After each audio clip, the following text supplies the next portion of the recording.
RS study circle में आपका स्वागत है। आज हम अप्रैल महीने का अंतर्राष्ट्रीय, राष्ट्रीय और राजस्थान करंट अफेयर्स की डिस्कस करेंगे। आपके सभी परीक्षाओं में ये इम्पोर्टेंट है, स्पेशली आरएस मेंस को ध्यान में भी इसमें आपके रखा गया है कि किस तरह के मेंस में क्वेश्चन पूछे जा सकते हैं और आपको किस तरीके से आंसर लिखना है। बाकी राजस्थान की सभी परीक्षाओं के लिए ये क्लास आपके उपयोगी है। अप्रैल महीने में जो मुख्य घटनाएं हुई, सबसे पहले हम राज्य की घटनाओं से बात शुरू करेंगे कि राजस्थान में कौन कौन सी महत्वपूर्ण घटनाएं रही आपके समसामयिकी में। तो जब हम राजस्थान के बारे में देखते हैं तो आपके सबसे पहले पंचायत उन्नति सूचकांक जो है, बेसलाइन रिपोर्ट 2022-23 की, ये आपके है। इसमें ग्राम पंचायतें जो अच्छा आपके प्रदर्शन करती है और जो कम, सबको इसमें शामिल किया जाता है आपके। और इसमें जो सबसे ऊंचा पैमाना होता है वो आपके एक तो अचीवर का होता है और एक फ्रंट रनर का होता है। इसमें तो राजस्थान की कोई ग्राम पंचायतें नहीं आई है आपके। राजस्थान में कुल 11,207 ग्राम पंचायतें हैं आपके। और इसमें जो है सर्वेक्षण में आपके 10,634 ग्राम पंचायतों ने डेटा प्रस्तुत किया और उसका सत्यापन किया गया। जो आपकी अचीवर, जो सबसे टॉप में होती है आपके दोनों, उसमें जो है राजस्थान की कोई भी ग्राम पंचायत नहीं है। लेकिन इसके बाद वाले में राजस्थान की ग्राम पंचायतें हैं। तीसरी जो कैटेगरी होती है वो आपके परफॉर्मर की होती है और इसमें 60 से 75 के अंक है और इसमें आपकी 1993 पंचायतें शामिल है। फिर एस्पायरेशनल होती है आपकी, जिसको अपन आकांक्षी कहते हैं, उसमें लगभग आपके इतनी पंचायतें शामिल की गई, 8,537। और बिगिनर जो सबसे कम है उसमें आपके 104 ग्राम पंचायतें शामिल की गई है। शीर्ष जो 5 ग्राम पंचायतें हैं और जो सबसे कमजोर आपके 4 ग्राम पंचायतें हैं, उनकी बात अपन करेंगे। उनके नाम थोड़े आपको ध्यान रखने हैं क्योंकि परीक्षाओं में ये पूछे जा सकते हैं। तो सबसे बेस्ट में है पिंडवाल, ये साबला जो है आपके, आप लोगों ने बेणेश्वर धाम सुना होगा, उसके पास डूंगरपुर में। और इसका जो स्कोर है 72.17 स्कोर है आपके। तो सबसे टॉप पे जो है वो पिंडवाल है। तो इसका आपको स्कोर भी ध्यान रखना है। ये तीसरी कैटेगरी में आती है। तीसरी कैटेगरी यानी परफॉर्मर में, जो 60 से 75 अंक वाले हैं स्कोर वाले, उसमें आपके ये शामिल है। फिर इसके बाद दूसरे नंबर पे सहवाज है, ये आपके खर्ची जगह है पाली में, वहाँ पे है। तीसरी जो है वो पूरा बारी है, ये आपके सीकर में धोद में है। और चौथी साजनवासी है नोखा में। और पांचवी है गोथरा लांबा चिड़ावा झुंझुनू में। तो ये 5 आपको नाम याद रखने हैं, ये परीक्षाओं में आपके पूछ सकते हैं। फिर सबसे कमजोर यानी कि बिगिनर जो 40 से कम है, जिसमें सबसे नीचे पायदान पर जो है वो आपके डोली का सिकंदरा दोसा में, इसका जो स्कोर है वो 34.29 ही है आपके, सबसे कम स्कोर वाली ये है। फिर अगर हम उससे थोड़ी सी ठीक देखें तो वो आपकी ये है बैरारे, बैरारेखपुरा जो उज्जैन भरतपुर में, उज्जैन नहीं उज्जैन जो है आपके। फिर लूच रतनगढ़ चूरू में और पिपलाई जो है वो थानागाजी अलवर में है। तो ये आपको ध्यान रखने हैं, 5 जो सबसे टॉप मोस्ट है और 4 जो सबसे निचले पायदान पे है। उसमें आपको बाकी याद रखो नहीं रखो, लेकिन ये एक तो जरूर याद रखनी है, आपके परीक्षा में पूछ सकते हैं। जबकि जिनका प्रदर्शन सबसे बढ़िया है वो आपके 4 तो आपको याद रखनी होती है, क्योंकि परीक्षा में टॉप टॉप 4 आपके 4 ऑप्शन है आपके, पूछी जा सकती है। तो उस हिसाब से वो आपके लिए जरूरी है। तो ये आप इसमें देख सकते हो। फिर मुख्यमंत्री उत्कृष्टता व राजस्थान संपर्क पोर्टल पुरस्कार जो है, इसकी हम बात करेंगे। ये आपके सिविल सर्विसेज डे पे 22 अप्रैल को जो है दिए गए थे आपके। जो सार्वजनिक सेवा में बढ़िया प्रदर्शन करता है उन अधिकारियों और कर्मचारियों को आपके दिया जाता है। उद्देश्य है कि राज्य प्रशासन में बढ़िया परफॉर्मेंस, ठीक है ना, नवाचार और जन हितैषी कार्यों को जो प्राथमिकता देते हैं उनको आपके इसमें शामिल किया जाता है। क्लियर होगी बात? तो ये तो इसका ऑब्जेक्टिव है। 9 जिला कलेक्टरों को राजस्थान संपर्क पोर्टल पर शिकायतों के त्वरित और संतोषजनक समाधान के लिए आपके ये पुरस्कार दिया गया। तो ये आपको इतना ध्यान रखना, सिविल सर्विसेज डे भी आपको याद रखना है। फिर आपके एक जो आपके सोलर एनर्जी से रिलेटेड इंपॉर्टेंट जो है करंट की बात है, वो मैं आप लोगों को शेयर करूंगा कि रेलवे स्टेशनों पर सौर ऊर्जा स्थापना, जिसमें राजस्थान जो है वो भारत में शीर्ष पर है आपके, ठीक है ना। तो 275 रेलवे स्टेशन पर है ये। महाराष्ट्र दूसरे स्थान पर है और पश्चिम बंगाल जो है वो आपके तीसरे स्थान पर है। तो इस मामले में आपके तो हमारे 275 रेलवे स्टेशन है, वो आपके वहाँ पर सोलर एनर्जी के जो है उपकरण है वो आपके वहाँ पे इंस्टॉल किए जा चुके हैं। फिर इसी तरह से राजस्थान सरकार ने एक प्रशासनिक इकाई पुनर्गठन सलाहकार समिति बनाई है आपके। आप सभी ने ललित के पंवार का नाम सुना है, वो अध्यक्ष है, आरपीएससी के चेयरमैन भी रहे हुए हैं आपके, आईएएस सेवानिवृत्त है। और इसका जो कार्य है वो ये है कि यह राजस्व के क्षेत्र में इकाइयों के पुनर्गठन से जुड़ी जो अनुशंसाएं है वो करेगी रेवेन्यू के मामले में।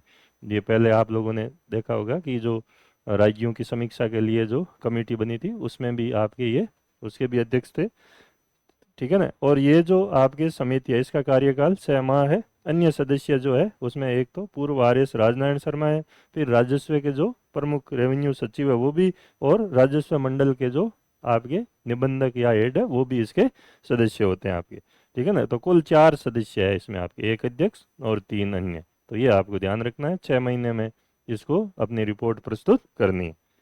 फिर हम देखें कुछ रेल परियोजनाएं स्वीकृत हुई है आपके। एक तो मेड़ता जो है आपके बीच में आता है, क्योंकि मेड़ता जहाँ पे जोधपुर जयपुर जो रेलवे लाइन है उसके लिए भी इम्पोर्टेंट है, बीकानेर तक वाली रेलवे लाइन है उसके लिए भी इम्पोर्टेंट है आपके।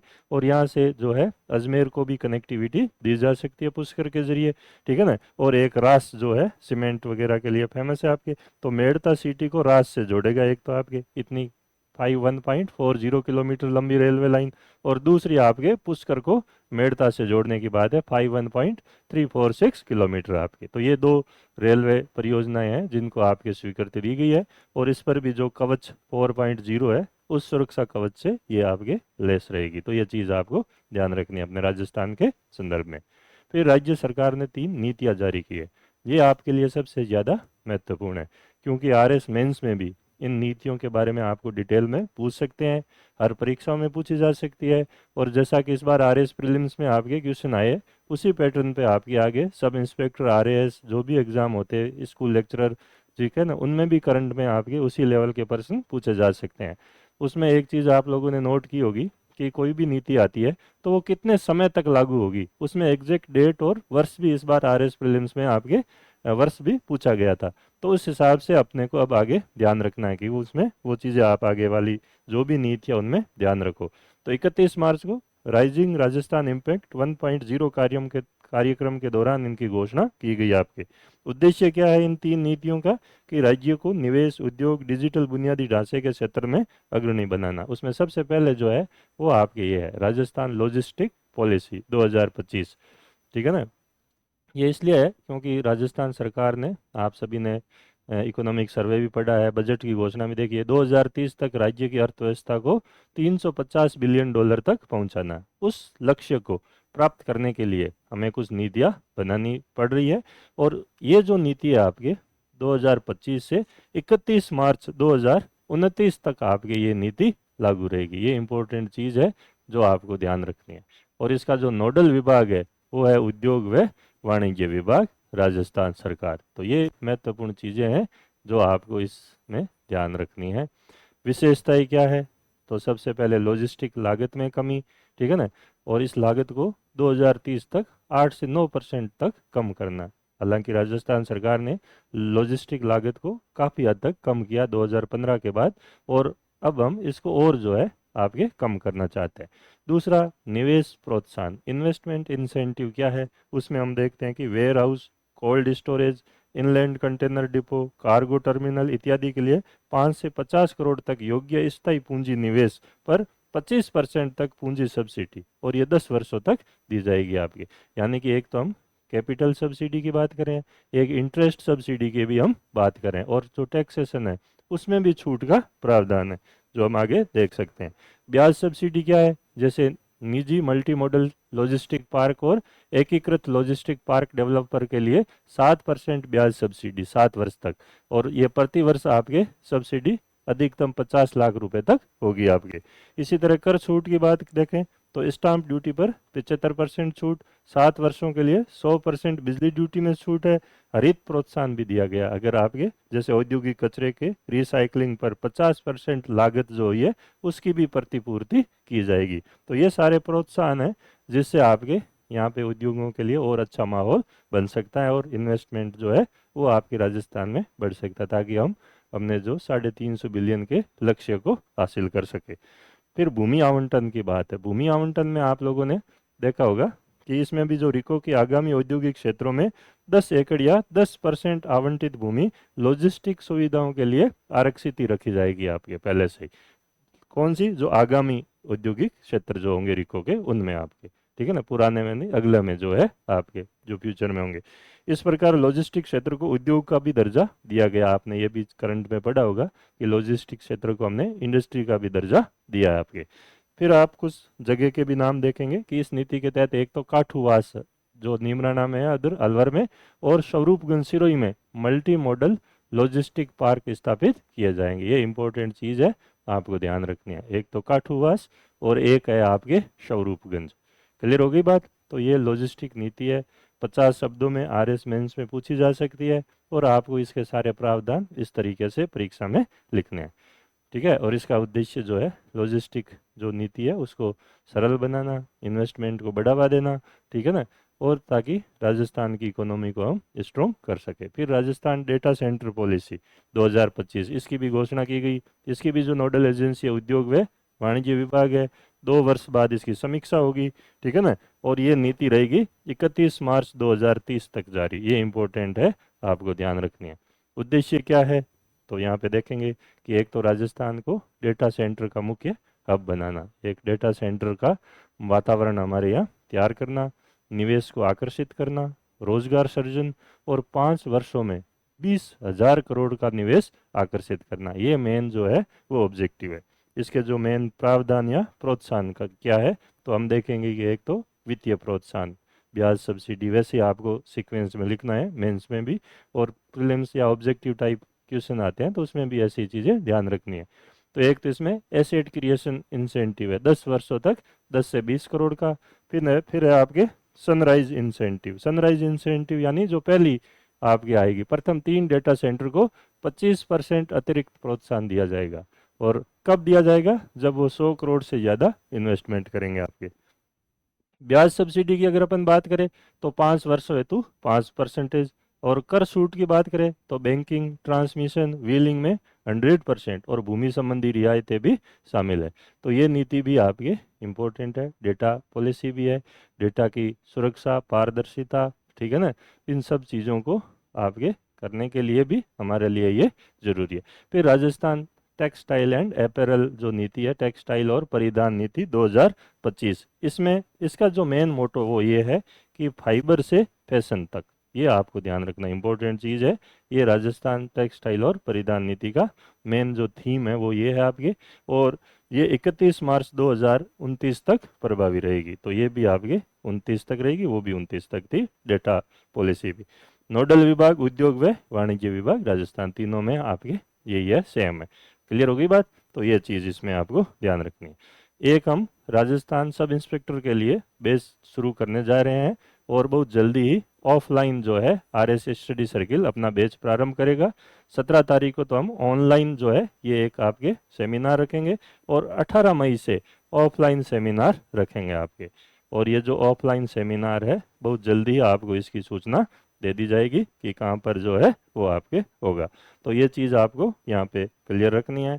पूरा RS पैटर्न पे तैयारी करवाएंगे सब इंस्पेक्टर की आपके, ठीक है, क्योंकि सिलेबस सेम है, और इवन जो सिलेबस में कुछ टॉपिक RS प्रीलिम्स से भी ज़्यादा है आपके GK में, तो बिल्कुल आपको उसी पैटर्न पे तैयारी करवाई जाएगी, ठीक है ना। क्योंकि ये कांस्टेबल की परीक्षा नहीं है, सब इंस्पेक्टर की है, और इसका सिलेबस RS वाला है, तो उसी लेवल पर ही आप इस एग्ज़ाम को क्रैक कर सकते हो। क्योंकि इस बार ट्रांसपेरेंसी भी रहने की ज़्यादा संभावना है, तो आप मेहनत करोगे तो उचित परिणाम मिलेगा आपको। फिर इस नीति में अगर बात करें हम परिधान नीति में, ठीक है ना, टेक्सटाइल नीति में निवेश लक्ष्य कितना है, तो 5 वर्षों में 40,000 करोड़, जिसमें गारमेंट निर्माण में 10,000 करोड़। रोजगार सृजन कितना होगा? 2 लाख नए रोजगार। विजन क्या है? राजस्थान को टेक्सटाइल व परिधान निर्माण का वैश्विक केंद्र बनाना। तो ये इस विजन के साथ जो है ये नीति लाई गई है।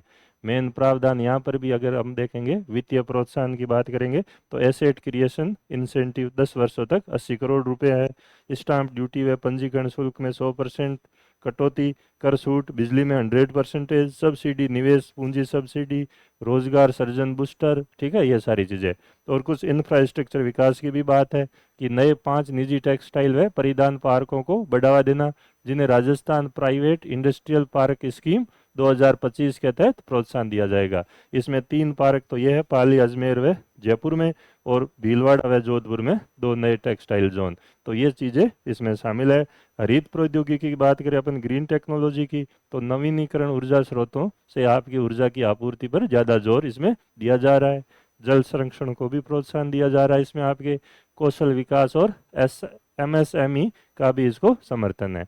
और कुछ बौद्धिक संपदा अधिकार के लिए भी इसमें सब्सिडी का प्रावधान किया गया है, क्योंकि राजस्थान भारत का चौथा सबसे बड़ा कपास उत्पादक है, तो हमारे पास टेक्सटाइल के लिए रॉ मटेरियल तो अवेलेबल है, और फिर एक जिला एक उत्पाद में भी हम इस नीति का फायदा उठा सकते हैं, क्योंकि टेक्सटाइल इंडस्ट्री जो है सबसे ज़्यादा विकेंद्रीकृत उद्योग भारत का भी माना जाता है आपके, तो यहाँ पर कोई दिक्कत नहीं है आपके। तो ये चीज़ें ध्यान रखनी है। फिर मुख्यमंत्री लाडो प्रोत्साहन योजना, ये 1 अप्रैल 2025 को मुख्यमंत्री राजश्री योजना पहले आपके इस नाम से जानी जाती थी, और उसी का नाम जो है लाडो प्रोत्साहन योजना किया गया है। पहले इसमें प्रोत्साहन राशि 1 लाख थी, जिसको अब बढ़ाकर 1.5 लाख कर दी गई। 7 किस्तें आप सभी ने पढ़ी होगी ये चीज़ें, ठीक है ना। लाभार्थी कौन है? राजस्थान मूल निवासी बालिकाएं जिनका जन्म राजकीय चिकित्सा संस्थान या जननी सुरक्षा योजना से संबंधित निजी अस्पताल में हुआ हो, वो आपके इसके बेनिफिशियरी है। और ये योजना सभी वर्ग की बालिकाओं के लिए, चाहे वे सरकारी चाहे निजी आपके स्कूलों में पढ़ती हो। राशि जन्म से लेकर 21 वर्ष या स्नातक होने तक आपके प्रदान की जाती है। 7 किस्तें जो है वो, और सीधी बैंक में दी जाती है DBT योजना के तहत आपके।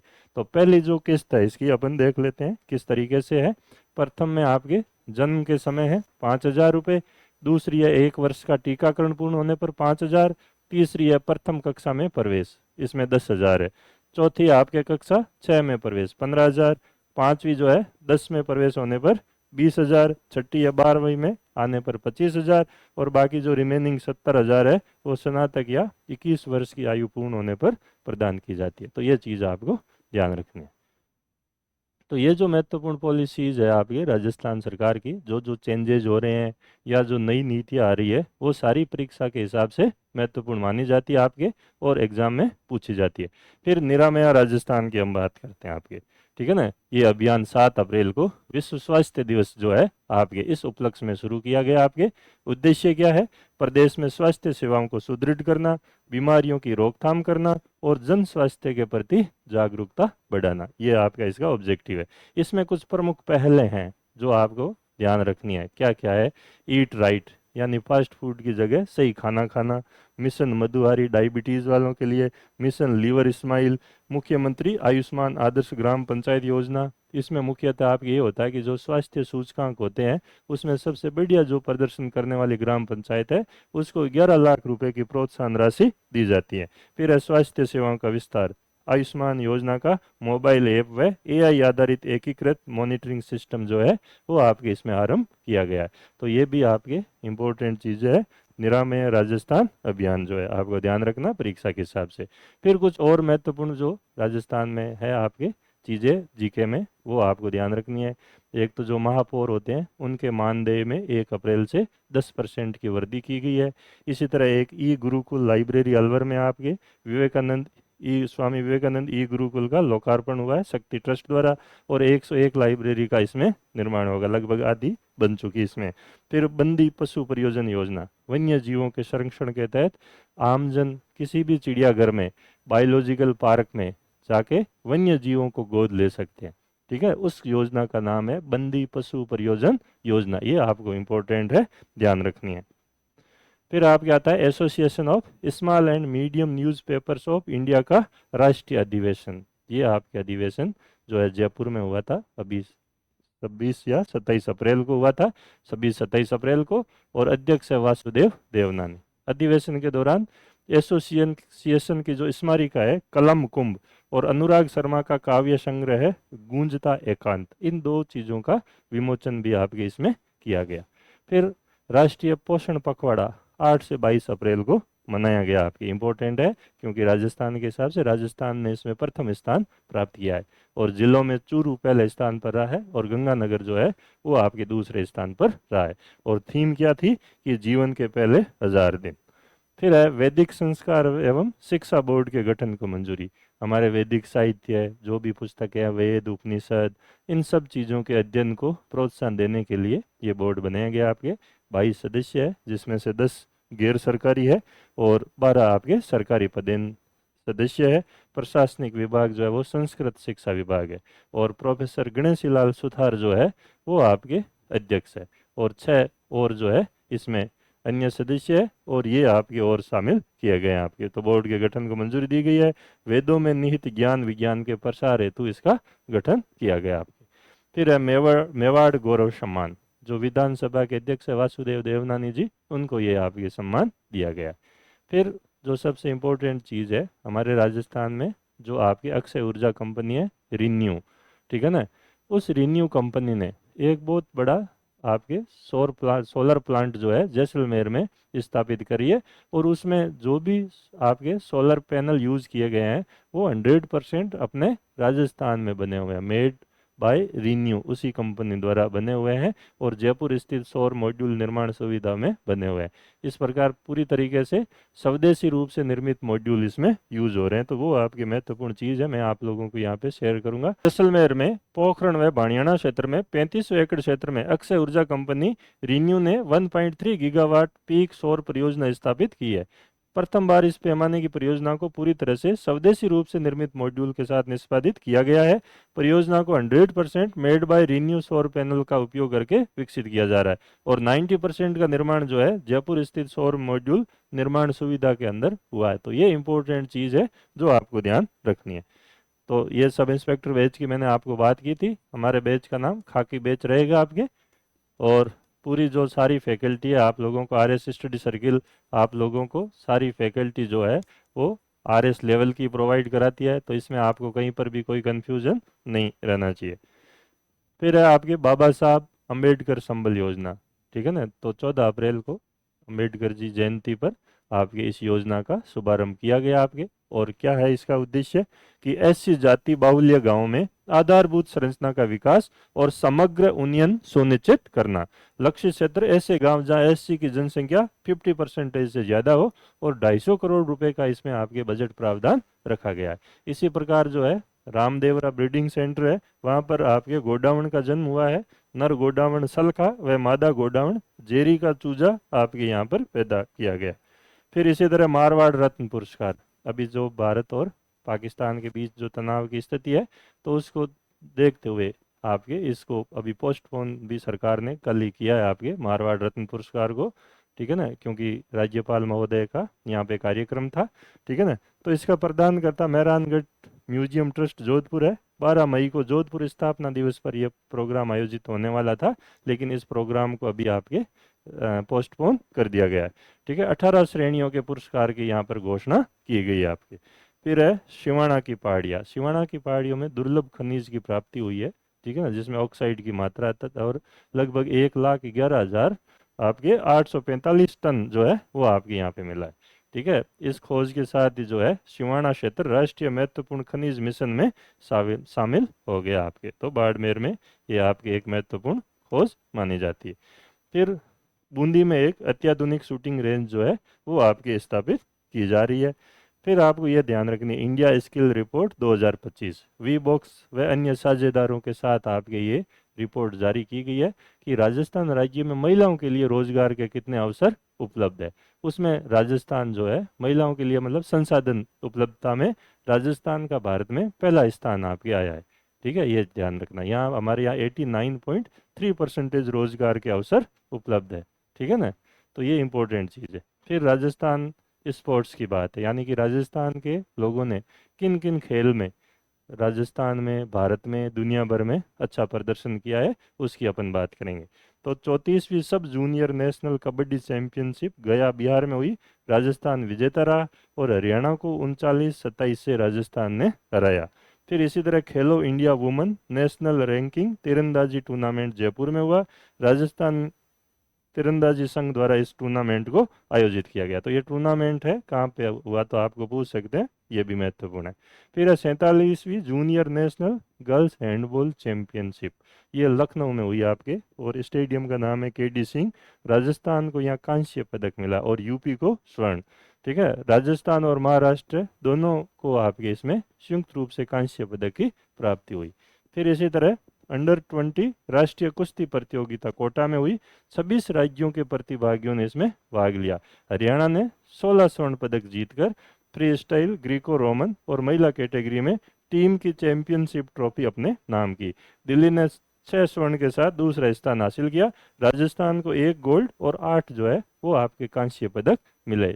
और राजस्थान के जो अनुज कुमार बिश्नोई हैं उनको 61 किलो फ्री स्टाइल में जो है गोल्ड मेडल मिला। कांस्य पदक प्राप्त करने वालों में कविता मालू, आप लोगों ने नाम सुना होगा अभी, महिला कुश्ती में 53 केजी में। अंजलि साहू महिला कुश्ती 59 केजी। अश्विनी विश्नोई, माया माली इत्यादि, इन लोगों को कांस्य पदक आपके प्राप्त हुआ है। और इसी अवसर पर जो राजस्थान केसरी पहलवानों को 10,000 माह आर्थिक सहायता प्रति माह देने की घोषणा जो है वो भी आपके यहाँ पर की गई है। तो ये इंपॉर्टेंट चीज़ है। फिर इसी तरह all India Brahmaputra open squash tournament Guwahati Assam में हुआ आपके, और जयपुर के अवलोकित सिंह ने अंडर 19 में आपके बालक वर्ग में रजत जीता, और अंडर 13 बालक वर्ग में धैर्य गोगिया, और अंडर 13 बालिका में राशि चौधरी ने कांस्य जीता आपके। तो इन दोनों ने कांस्य जीता और रजत जीतने वाले थे अवलोकित सिंह आपके। फिर इसी तरह ITF मास्टर्स जयपुर में आयोजित हुई, ठीक है ना, टेनिस प्रतियोगिता, जिसको 400 ITF मास्टर्स टेनिस प्रतियोगिता भी आपके कहते हैं। और इसमें कनिका चौधरी ने एकल युगल व मिश्रित युगल में खिताब जीते आपके तीनों में। तो ये चीज़ ध्यान रखनी है। फिर राजस्थान कैरम चैंपियन टोंक में हुई और फजल अहमद जयपुर के चैंपियन रहे, और डबल्स में जयपुर की अंसार हसन जोड़ी है वो आपकी विजेता रही। ये इंपॉर्टेंट चीज़ है। फिर इसी तरह लक्षिता महलावत, ये भी इंपॉर्टेंट चीज़ है, सऊदी अरब में आयोजित 6ठी आपके एशियन अंडर 18 एथलेटिक्स चैंपियनशिप में महिला डिस्कस थ्रो में कांस्य पदक जीता आपके, और इन्होंने 41.30 जो है वो आपके मीटर थ्रो के साथ ये पदक जीता। फिर कुछ राजस्थान से संबंधित अन्य जानकारियां भी आपके लिए महत्वपूर्ण है, जैसे राष्ट्रीय आरोग्य मेला 11 से 14 अप्रैल जयपुर में आपके। अरुण योगीराज जो है अयोध्या मंदिर में भगवान राम की जो मूर्ति बनाने वाले आपके शिल्पी है, इनको आपके महाराजा गंगा सिंह विश्वविद्यालय द्वारा PhD की उपाधि दी गई है। ठीक है, तो ये इंपॉर्टेंट चीज़ है। फिर मनीषा चाहर है राजस्थान बॉक्सिंग टीम की मुख्य कोच जो है वो आपके नियुक्त हुई है। इसी तरीके से दुर्गेश युवा साहित्यकार पुरस्कार जो है राजस्थानी भाषा के 35 वर्ष से कम आयु के साहित्यकारों को दिया जाता है, और प्रयास फाउंडेशन द्वारा बाड़मेर के युवा कवि जेठानंद को काव्य कृति तू जाग मिनक इसके लिए आपके दिया गया। तो ये इंपॉर्टेंट चीज़ है। फिर पंडित मदन मोहन मालवीय राष्ट्रीय पत्रकारिता रत्न जो है राजस्थान पत्रिका के अभिषेक श्रीवास्तव को मिला है। इसी तरह आपके जो ओजस्विनी है हमारी जो गोल्फर है जयपुर की, उन्होंने अहमदाबाद के कैंसविले गोल्फ कोर्स में 6ठा राष्ट्रीय खिताब जो है वो अपने नाम किया है। तो ये भी महत्वपूर्ण है। तो ये सारी चीज़ें आपके करंट में आ सकती है। फिर दीपेंद्र सिंह खंगारोत राजस्थान तीरंदाजी संघ के अध्यक्ष बने हैं। इसी तरह महाराणा सांगा की 543वीं जयंती 22 अप्रैल को मनाई गई, आपके परीक्षाओं में पूछे जा सकती है। राजस्थान पुलिस स्थापना दिवस भी महत्वपूर्ण है, ठीक है ना। तो 76वां स्थापना दिवस समारोह 15 से 17 अप्रैल को आयोजित हुआ, और राज्य स्तरीय समारोह जो है वो 16 अप्रैल को राजस्थान पुलिस एकेडमी जयपुर में हुआ आपके। फिर पद्मश्री सम्मान भारत सरकार के द्वारा दिए गए 2025 के लिए 71 हस्तियों को, जिसमें 3 राजस्थान की हस्तियां शामिल है आपके। कौन है? एक तो है बतूल बेगम। बतूल बेगम जो है मांड गायकी भजन गायिका है आपके, ठीक है ना, मांड गायकी के लिए भी प्रसिद्ध है। सीन काप निजाम उर्दू शायर है आपके, उर्दू साहित्य के लिए प्रसिद्ध है। और बैजनाथ महाराज जो है वो अध्यात्म के लिए प्रसिद्ध है। तो ये सारी चीज़ें। फिर इसी तरह हरियाणा राजस्थान में इस वर्ष 10 करोड़ आपके पौधे लगाने का लक्ष्य रखा गया। तो ध्यान रखना, ये भी एग्जाम में इस तरह की चीज़ें भी पूछी जाती है। फिर नौका नाड़ी फागी जयपुर में संत धन्नाजी जो है उनका जन्म स्थल है, और यहाँ जयंती महोत्सव 21 अप्रैल को आपके मनाया गया। इसी तरह पर्यटन विभाग का द ग्रेट इंडियन ट्रेवल बाजार 25 का जयपुर में आयोजन हुआ, और ये उसका 14वां संस्करण था। तो ये सारी चीज़ें समसामयिकी राजस्थान के जो आपको ध्यान रखनी है। अब इसके बाद अंतर्राष्ट्रीय राष्ट्रीय घटनाक्रम कौन कौन से हैं वो महत्वपूर्ण आपके, उनकी भी अपन बात कर लेते हैं। ठीक है, तो ये तो आपके हमारे जो बैच है उसके बारे में जानकारी होगी। ठीक है ना। अंतर्राष्ट्रीय घटनाक्रम, इसमें सबसे पहले जो अमेरिका के उपराष्ट्रपति जेडी वेंस जो है 21 से 24 अप्रैल अपने यहाँ आए, अपने राजस्थान में आए, आपके रामबाग होटल वगैरह पे यहाँ पे रुके थे। ठीक है। और बीच में एक दिन 23 अप्रैल को वो आगरा भी गए थे। तो ये एक तरह से आपके उनकी औपचारिक कोई समझौता उन्होंने नहीं किया था, क्योंकि ये यात्रा जो थी एक तरह से आप कह सकते हैं कि 12 साल बाद किसी अमेरिकी उपराष्ट्रपति की यात्रा हुई थी, तो उस संदर्भ में थोड़ी सी महत्वपूर्ण थी। और वो एक तरह से भ्रमण करने ज़्यादा ही आए थे आपके, यही मान लो आप लोग तो। ठीक है ना। तो काफ़ी समय बाद जो है अमेरिकी उपराष्ट्रपति की भारत यात्रा थी। इस यात्रा के दौरान कुछ महत्वपूर्ण मुद्दों पर जरूर डिस्कशन हुआ आपके, वो हम देख लेते हैं। एक तो है आपके बीटीए, द्विपक्षीय व्यापार समझौता, बाईलैटरल आपके ट्रेड एग्रीमेंट। तो दोनों देशों ने, भारत और अमेरिका के बीच में बाईलैटरल ट्रीटी ट्रेड एग्रीमेंट जो है वो आपके प्रोसेस में है। तो दोनों देशों ने यह सहमति जताई है कि जल्दी से जल्दी हम इसको अंतिम रूप दें। ठीक है ना। क्योंकि 2030 तक हमने द्विपक्षीय व्यापार में 500 अरब डॉलर तक बढ़ाने का निर्णय किया है। साथ ही इधर टैरिफ वॉर चल रहा है और 26% टैरिफ जो है भारत पर लगाने की भी आपके अमेरिका ने घोषणा की, हालांकि 90 दिन तक उसको निलंबित कर रखा है। तो इन संदर्भ में कैसे इस द्विपक्षीय व्यापार समझौते को इम्प्लीमेंट किया जाए आपके, और किस प्रकार हमारे व्यापार को 2030 तक जो है वो आपके 500 अरब तक बढ़ाया जाए, तो इन पर चर्चा जो है वो हुई आपके। फिर एक महत्वपूर्ण चीज़ है जो आपके शॉर्ट में मेंस में पूछ सकते हैं, वो है ट्रस्ट, यानी कि transforming the relationship utilising strategic technology, रणनीतिक और प्रौद्योगिकी सहयोग जो है वो आपके, इस पर भी डिस्कशन हुआ। ये आपके सैन्य और इन रक्षा क्षेत्र में सहयोग से संबंधित है। फिर है क्षेत्रीय और वैश्विक सहयोग, इंडो पैसिफिक क्षेत्र में चीन के प्रभाव को संतुलित करने के लिए रणनीतिक सहयोग पर चर्चा। इसी तरह हमारा विकसित भारत 2047, अमेरिका का मेक अमेरिका ग्रेट अमेरिका दृष्टिकोण भी वार्ता में शामिल है। और आप जितनी भी चीज़ें देख रहे हो अभी, अमेरिका की जो नीतियां है, टैरिफ वॉर वगैरह, ये सब वापस अमेरिका को ग्रेट अगेन बनाने के प्रयास है, क्योंकि अमेरिकी एकाधिकारवाद जो है वो काफ़ी हद तक खतरे में है, खटाई में है। तो हम इन सब चीज़ों को ध्यान में रखते हुए अमेरिका जो है वापस उसी रणनीति पे आ रहा, आपके ये ध्यान रखना है। तो ये चीज़ें क्लियर रखनी है।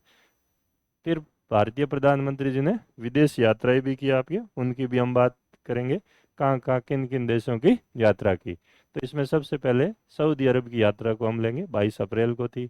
और ये यात्रा और भी होनी थी, लेकिन पहलगाम को ध्यान में रखते हुए यात्रा वापस बीच में ही आपके छोड़नी पड़ी, ऐसा हमने न्यूज़पेपर में पढ़ा आपके। ठीक है ना। तो ये सऊदी अरब की उनकी तीसरी यात्रा मानी जाती है। 2016 और 19 में भी वो पहले यात्रा कर चुके हैं। ठीक है। और जेद्दा शहर जो है आपकी, वहाँ की ये पहली यात्रा है। जेद्दा में भारत सऊदी अरब रणनीतिक भागीदार परिषद एसपीसी जो आपके गठित हुई थी पहले, और 2023 में उसमें दिल्ली में पहली बैठक भी हुई थी। तो उसकी दूसरी बैठक में, ठीक है ना, को चेयरमैनशिप की, यानी कि एक तरीके से सह अध्यक्ष के रूप में यहाँ पे भागीदारी की आपके। और एसपीसी के तहत पर्यटन और सांस्कृतिक सहयोग से संबंधित एक नई मंत्री परिषद समिति बनाने का भी निर्णय लिया गया। पहले इसमें 3 समितियां, अब ये चौथी समिति आपके और बन गई, क्योंकि पर्यटन और सांस्कृतिक सहयोग सऊदी अरब और हमारे बीच में काफ़ी समय से रहा है, तो उसको ध्यान में रखते हुए आपके इस चीज़ को शामिल किया गया। इस सऊदी अरब यात्रा के दौरान 6 समझौतों पर मुख्यतः हस्ताक्षर किए गए आपके। कौन से थे? एक तो अंतरिक्ष से जुड़ी गतिविधियों के क्षेत्र में सहयोग, स्वास्थ्य के क्षेत्र में सहयोग, एंटी डोपिंग, ठीक है ना, कुछ महत्वपूर्ण जो है आपके उस क्षेत्र में सहयोग, एंटी डोपिंग से संबंधित मतलब शिक्षा देने से ये सहयोग है। फिर इनवर्ड सरफेस पार्सल, ठीक है ना, के संबंध में सहयोग, रक्षा सहयोग, ऊर्जा क्षेत्र सहयोग, और हज कोटे के बारे में भी आपकी यात्रा के दौरान चर्चा की गई। तो ये सारी चीज़ें महत्वपूर्ण आपको ध्यान रखनी है। 6 समझौते हैं, कहीं 4 लिखे वो गलत है, 6 समझौतों पर यहाँ पे हस्ताक्षर हुए। फिर थाईलैंड की यात्रा, ठीक है ना, थाईलैंड की जो यात्रा की, और पेंटोगर्टन सिनावात्रा जो थाकसिन सिनावात्रा की बेटी है, पहले आपके पीएम रहे हुए हैं थाईलैंड के। ठीक है। तो बिमस्टेक शिखर सम्मेलन जो है वो आपके आयोजित हुआ, और मुख्यतः उसमें भाग लेने के लिए गए थे, इसलिए थाईलैंड की यात्रा की गई थी आपके। और यात्रा के दौरान थाईलैंड सरकार के द्वारा आपके 18वीं सदी की रामायण म्यूरल पेंटिंग्स पर आधारित एक विशेष डाक टिकट जारी किया गया। दोनों देशों ने रणनीतिक साझेदारी यानी स्ट्रेटेजिक पार्टनरशिप पर सहमति जताई है। रणनीतिक साझेदारी का मतलब होता है सामरिक और सुरक्षा के मामलों में दोनों देश सहयोग करना चाहते हैं आपके। और वाट फो मंदिर वहाँ पे थाईलैंड में है, वहाँ पर भी प्रधानमंत्री जी ने आपके दौरा किया। प्रमुख समझौते क्या है? एक तो आईटी के क्षेत्र में हुआ आपके, समुद्री सहयोग हुआ, फिर सूक्ष्म लघु मध्यम उद्योग एमएसएमई के क्षेत्र में, हस्तशिल्प व हथकरघा क्षेत्र में, पर्यटन संस्कृति व शिक्षा, इन क्षेत्रों में दोनों देशों ने जो है वो आपके सहयोग पर प्रतिबद्धता जाहिर की। फिर बिमस्टेक शिखर सम्मेलन जो था बैंकॉक में हुआ आपके 4 अप्रैल को, ठीक है ना। और bay of Bengal initiative for multi sectoral technical and economic cooperation, ये इसकी फुल फॉर्म है, ठीक है ना।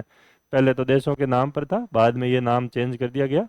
थीम जो है समृद्ध लचीला और खुला बिमस्टेक, ठीक है ना। और प्रमुख घोषणाएं क्या क्या आपके, उसमें एक तो आपको ये ध्यान रखना है, परीक्षा में पूछा जा सकता है, स्पेशल आरएस मेंस में आपके, ठीक है ना। और वो ये है आपके बिमस्टेक बैंकॉक विजन 2030, इसको स्वीकृति दी है। ये आपके बिमस्टेक का पहला दीर्घकालिक दृष्टिकोण दस्तावेज यानी डॉक्यूमेंट जो 2030 तक समृद्ध लचीला और खुले बिमस्टेक क्षेत्र के लिए एक व्यवहारिक रोड मैप प्रदान करता है। और मुख्य इसका जो फोकस है वो व्यापार है, परिवहन है और लोगों की सुरक्षा और कल्याण पर है।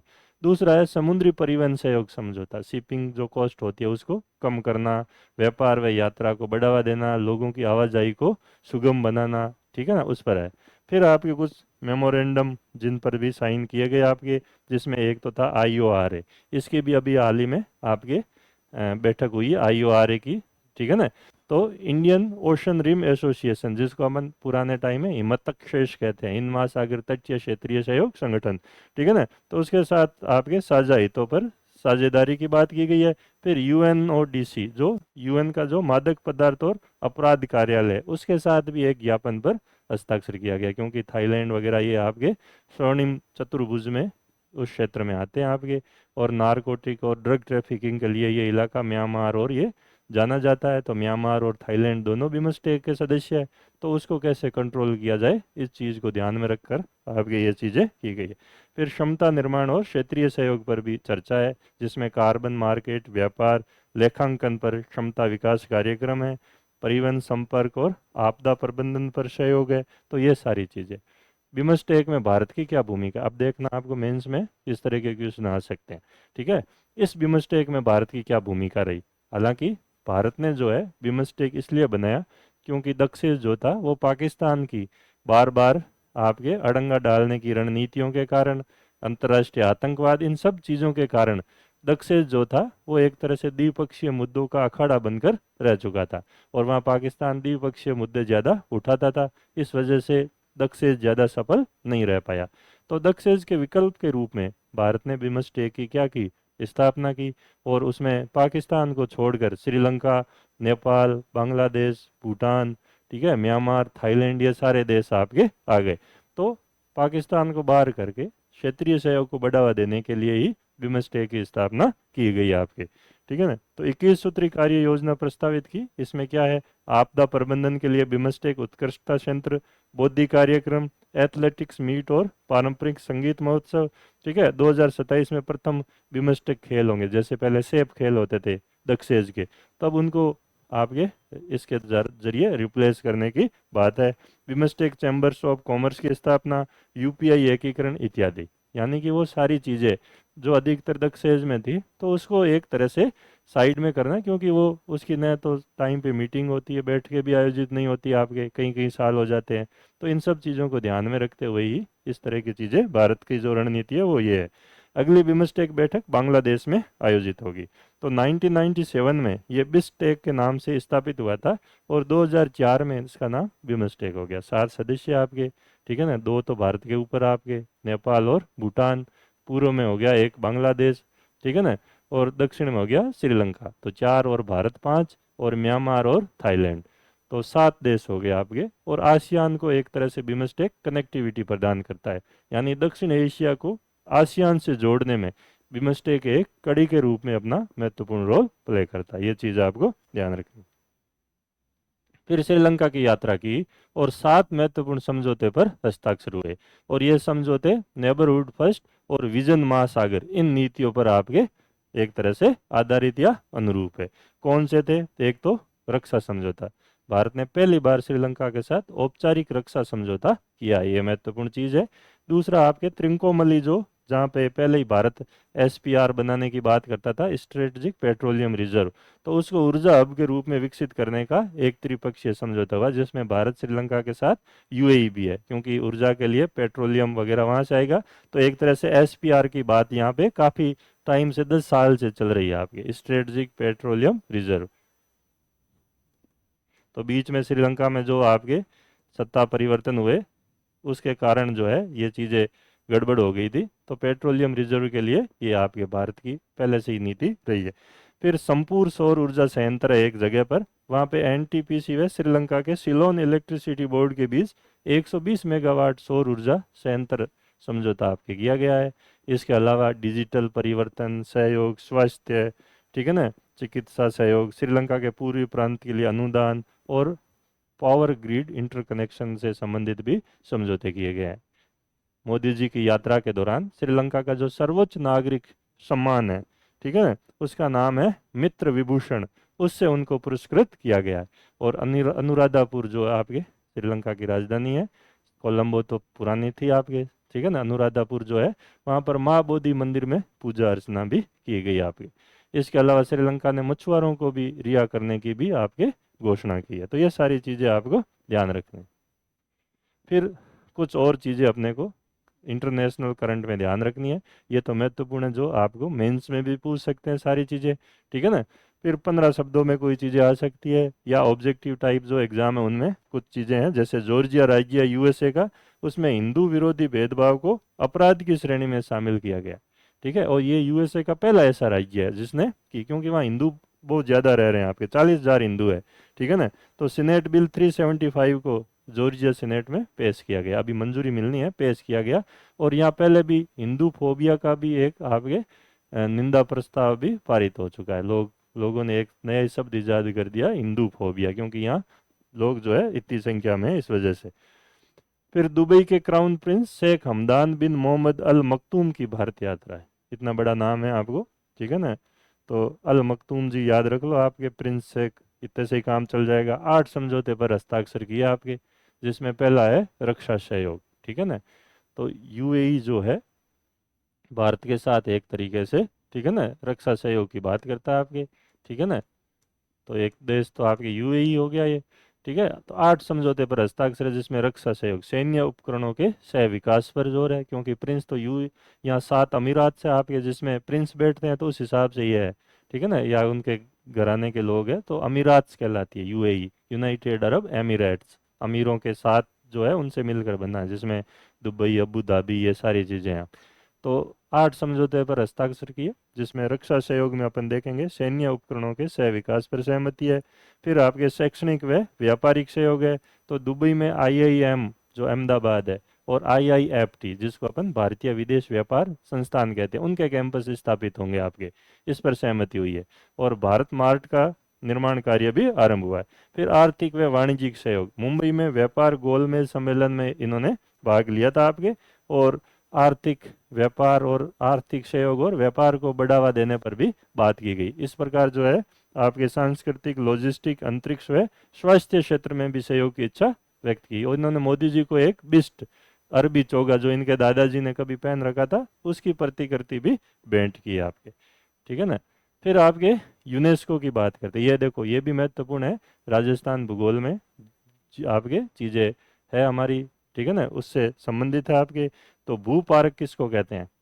कि ऐसे एकीकृत भौगोलिक क्षेत्र जहाँ अंतर्राष्ट्रीय भूवैज्ञानिक महत्व के स्थल व परिदृश्य होते हैं, और इनका प्रबंधन, संरक्षण, शिक्षा व सतत विकास के समग्र दृष्टिकोण के तहत किया जाता है, ठीक है ना। तो उनको कहते हैं, तो भूवैज्ञानिक महत्व के स्थल होते हैं, पुराने जो क्षेत्र होते हैं आपके जियोलॉजिकल इंपॉर्टेंस के, तो उनको इसमें शामिल करते हैं। तो यूनेस्को ने 16 नए भू वैश्विक पार्क घोषित किए गए हैं उसमें भारत का इन 16 में एक भी नहीं है अभी नए जो घोषित किए गए हैं। 11 देशों में 16 नए पार्क, वर्तमान में 50 देशों में 229 साइट जो है वो आपके है यूनेस्को की। तो ये इम्पोर्टेंट है आपकी। जियो हेरिटेज साइट जो है अपने सिलेबस में है, जियो पार्क, तो उस संदर्भ में आपको पूछ सकते हैं। फिर टाइम मैगजीन जो है उसने वर्ष 2025 के प्रभावशाली लोगों की सूची जारी की है, और इसमें जो है श्रेणियां हैं, उसमें एक तो इनोवेटर्स, एक टाइटन्स, एक आर्टिस्ट, एक आइकॉन्स, एक लीडर्स और एक पायनियर्स।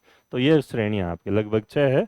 भारतीय मूल के एकमात्र व्यक्ति वर्टेक्स फार्मास्यूटिकल की सीईओ रेशमा केवल रमानी जो है वो इस लिस्ट में शामिल है। सबसे युवा जो इसमें शामिल है वो है लियोन मर्चेंट, फ्रांस के तैराक है, ठीक है ना। और सबसे बुजुर्ग जो है वो बांग्लादेश के मोहम्मद यूनुस है आपके, ठीक है ना। तो ये फिर WEF यंग ग्लोबल लीडरशिप 2025, ठीक है ना, उसमें कुछ लीडर्स के नाम है। वर्ल्ड इकोनॉमिक फोरम यानी विश्व आर्थिक मंच, विश्व आर्थिक मंच में इसमें 7 भारतीयों को शामिल किया गया है। हमारे राजस्थान के जो किशनगढ़ के अनुराग मालू जो है पहले आपके, एक तो वो है इसमें सूची में, ठीक है ना। पर्वतारोही व उद्यमी, इन्होंने क्लाइंबिंग फॉर SDG के संस्थापक, पहले संस्थापक ये माने जाते हैं। फिर निपुण मल्होत्रा है, निपमैन उनकी कंपनी है, ऑर्गेनाइजेशन है, ठीक है। रितेश अग्रवाल है, मानसी सुब्रमण्यम है, रितेश अग्रवाल ओयो के है आपके, ठीक है। सहित 3 अन्य, टोटल जो है वो 7 जने हैं। तो इसमें आपको ये ध्यान रखना अनुराग मालू, ठीक है ना। तो ये इंपॉर्टेंट चीज़ है। तो young global leader WEF world economic forum आपके विश्व आर्थिक मंच। फिर हवाई अड्डों से संबंधित सूचियाँ, ये भी महत्वपूर्ण है, कई बार एग्जाम में पूछते हैं। सर्वश्रेष्ठ हवाई अड्डा एक तो ये है, ठीक है, स्काई ट्रैक्स द्वारा जारी की गई है। और सिंगापुर का चांगी जो है वो सर्वश्रेष्ठ है। भारत का चांगी जो है हवाई अड्डा एक तरह से रणनीतिक साझेदारी के तहत शामिल है आपके। इंदिरा गांधी हवाई अड्डा जो है IGI, ठीक है, वो 32वें स्थान पर है सूची में भारत का। फिर कैंपागोड़ा बेंगलुरु 48वें, संजीव गांधी हैदराबाद का 56वें, और छत्रपति शिवाजी मुंबई 73वें स्थान पर है आपके। टॉप नंबर पे ही है सिंगापुर का।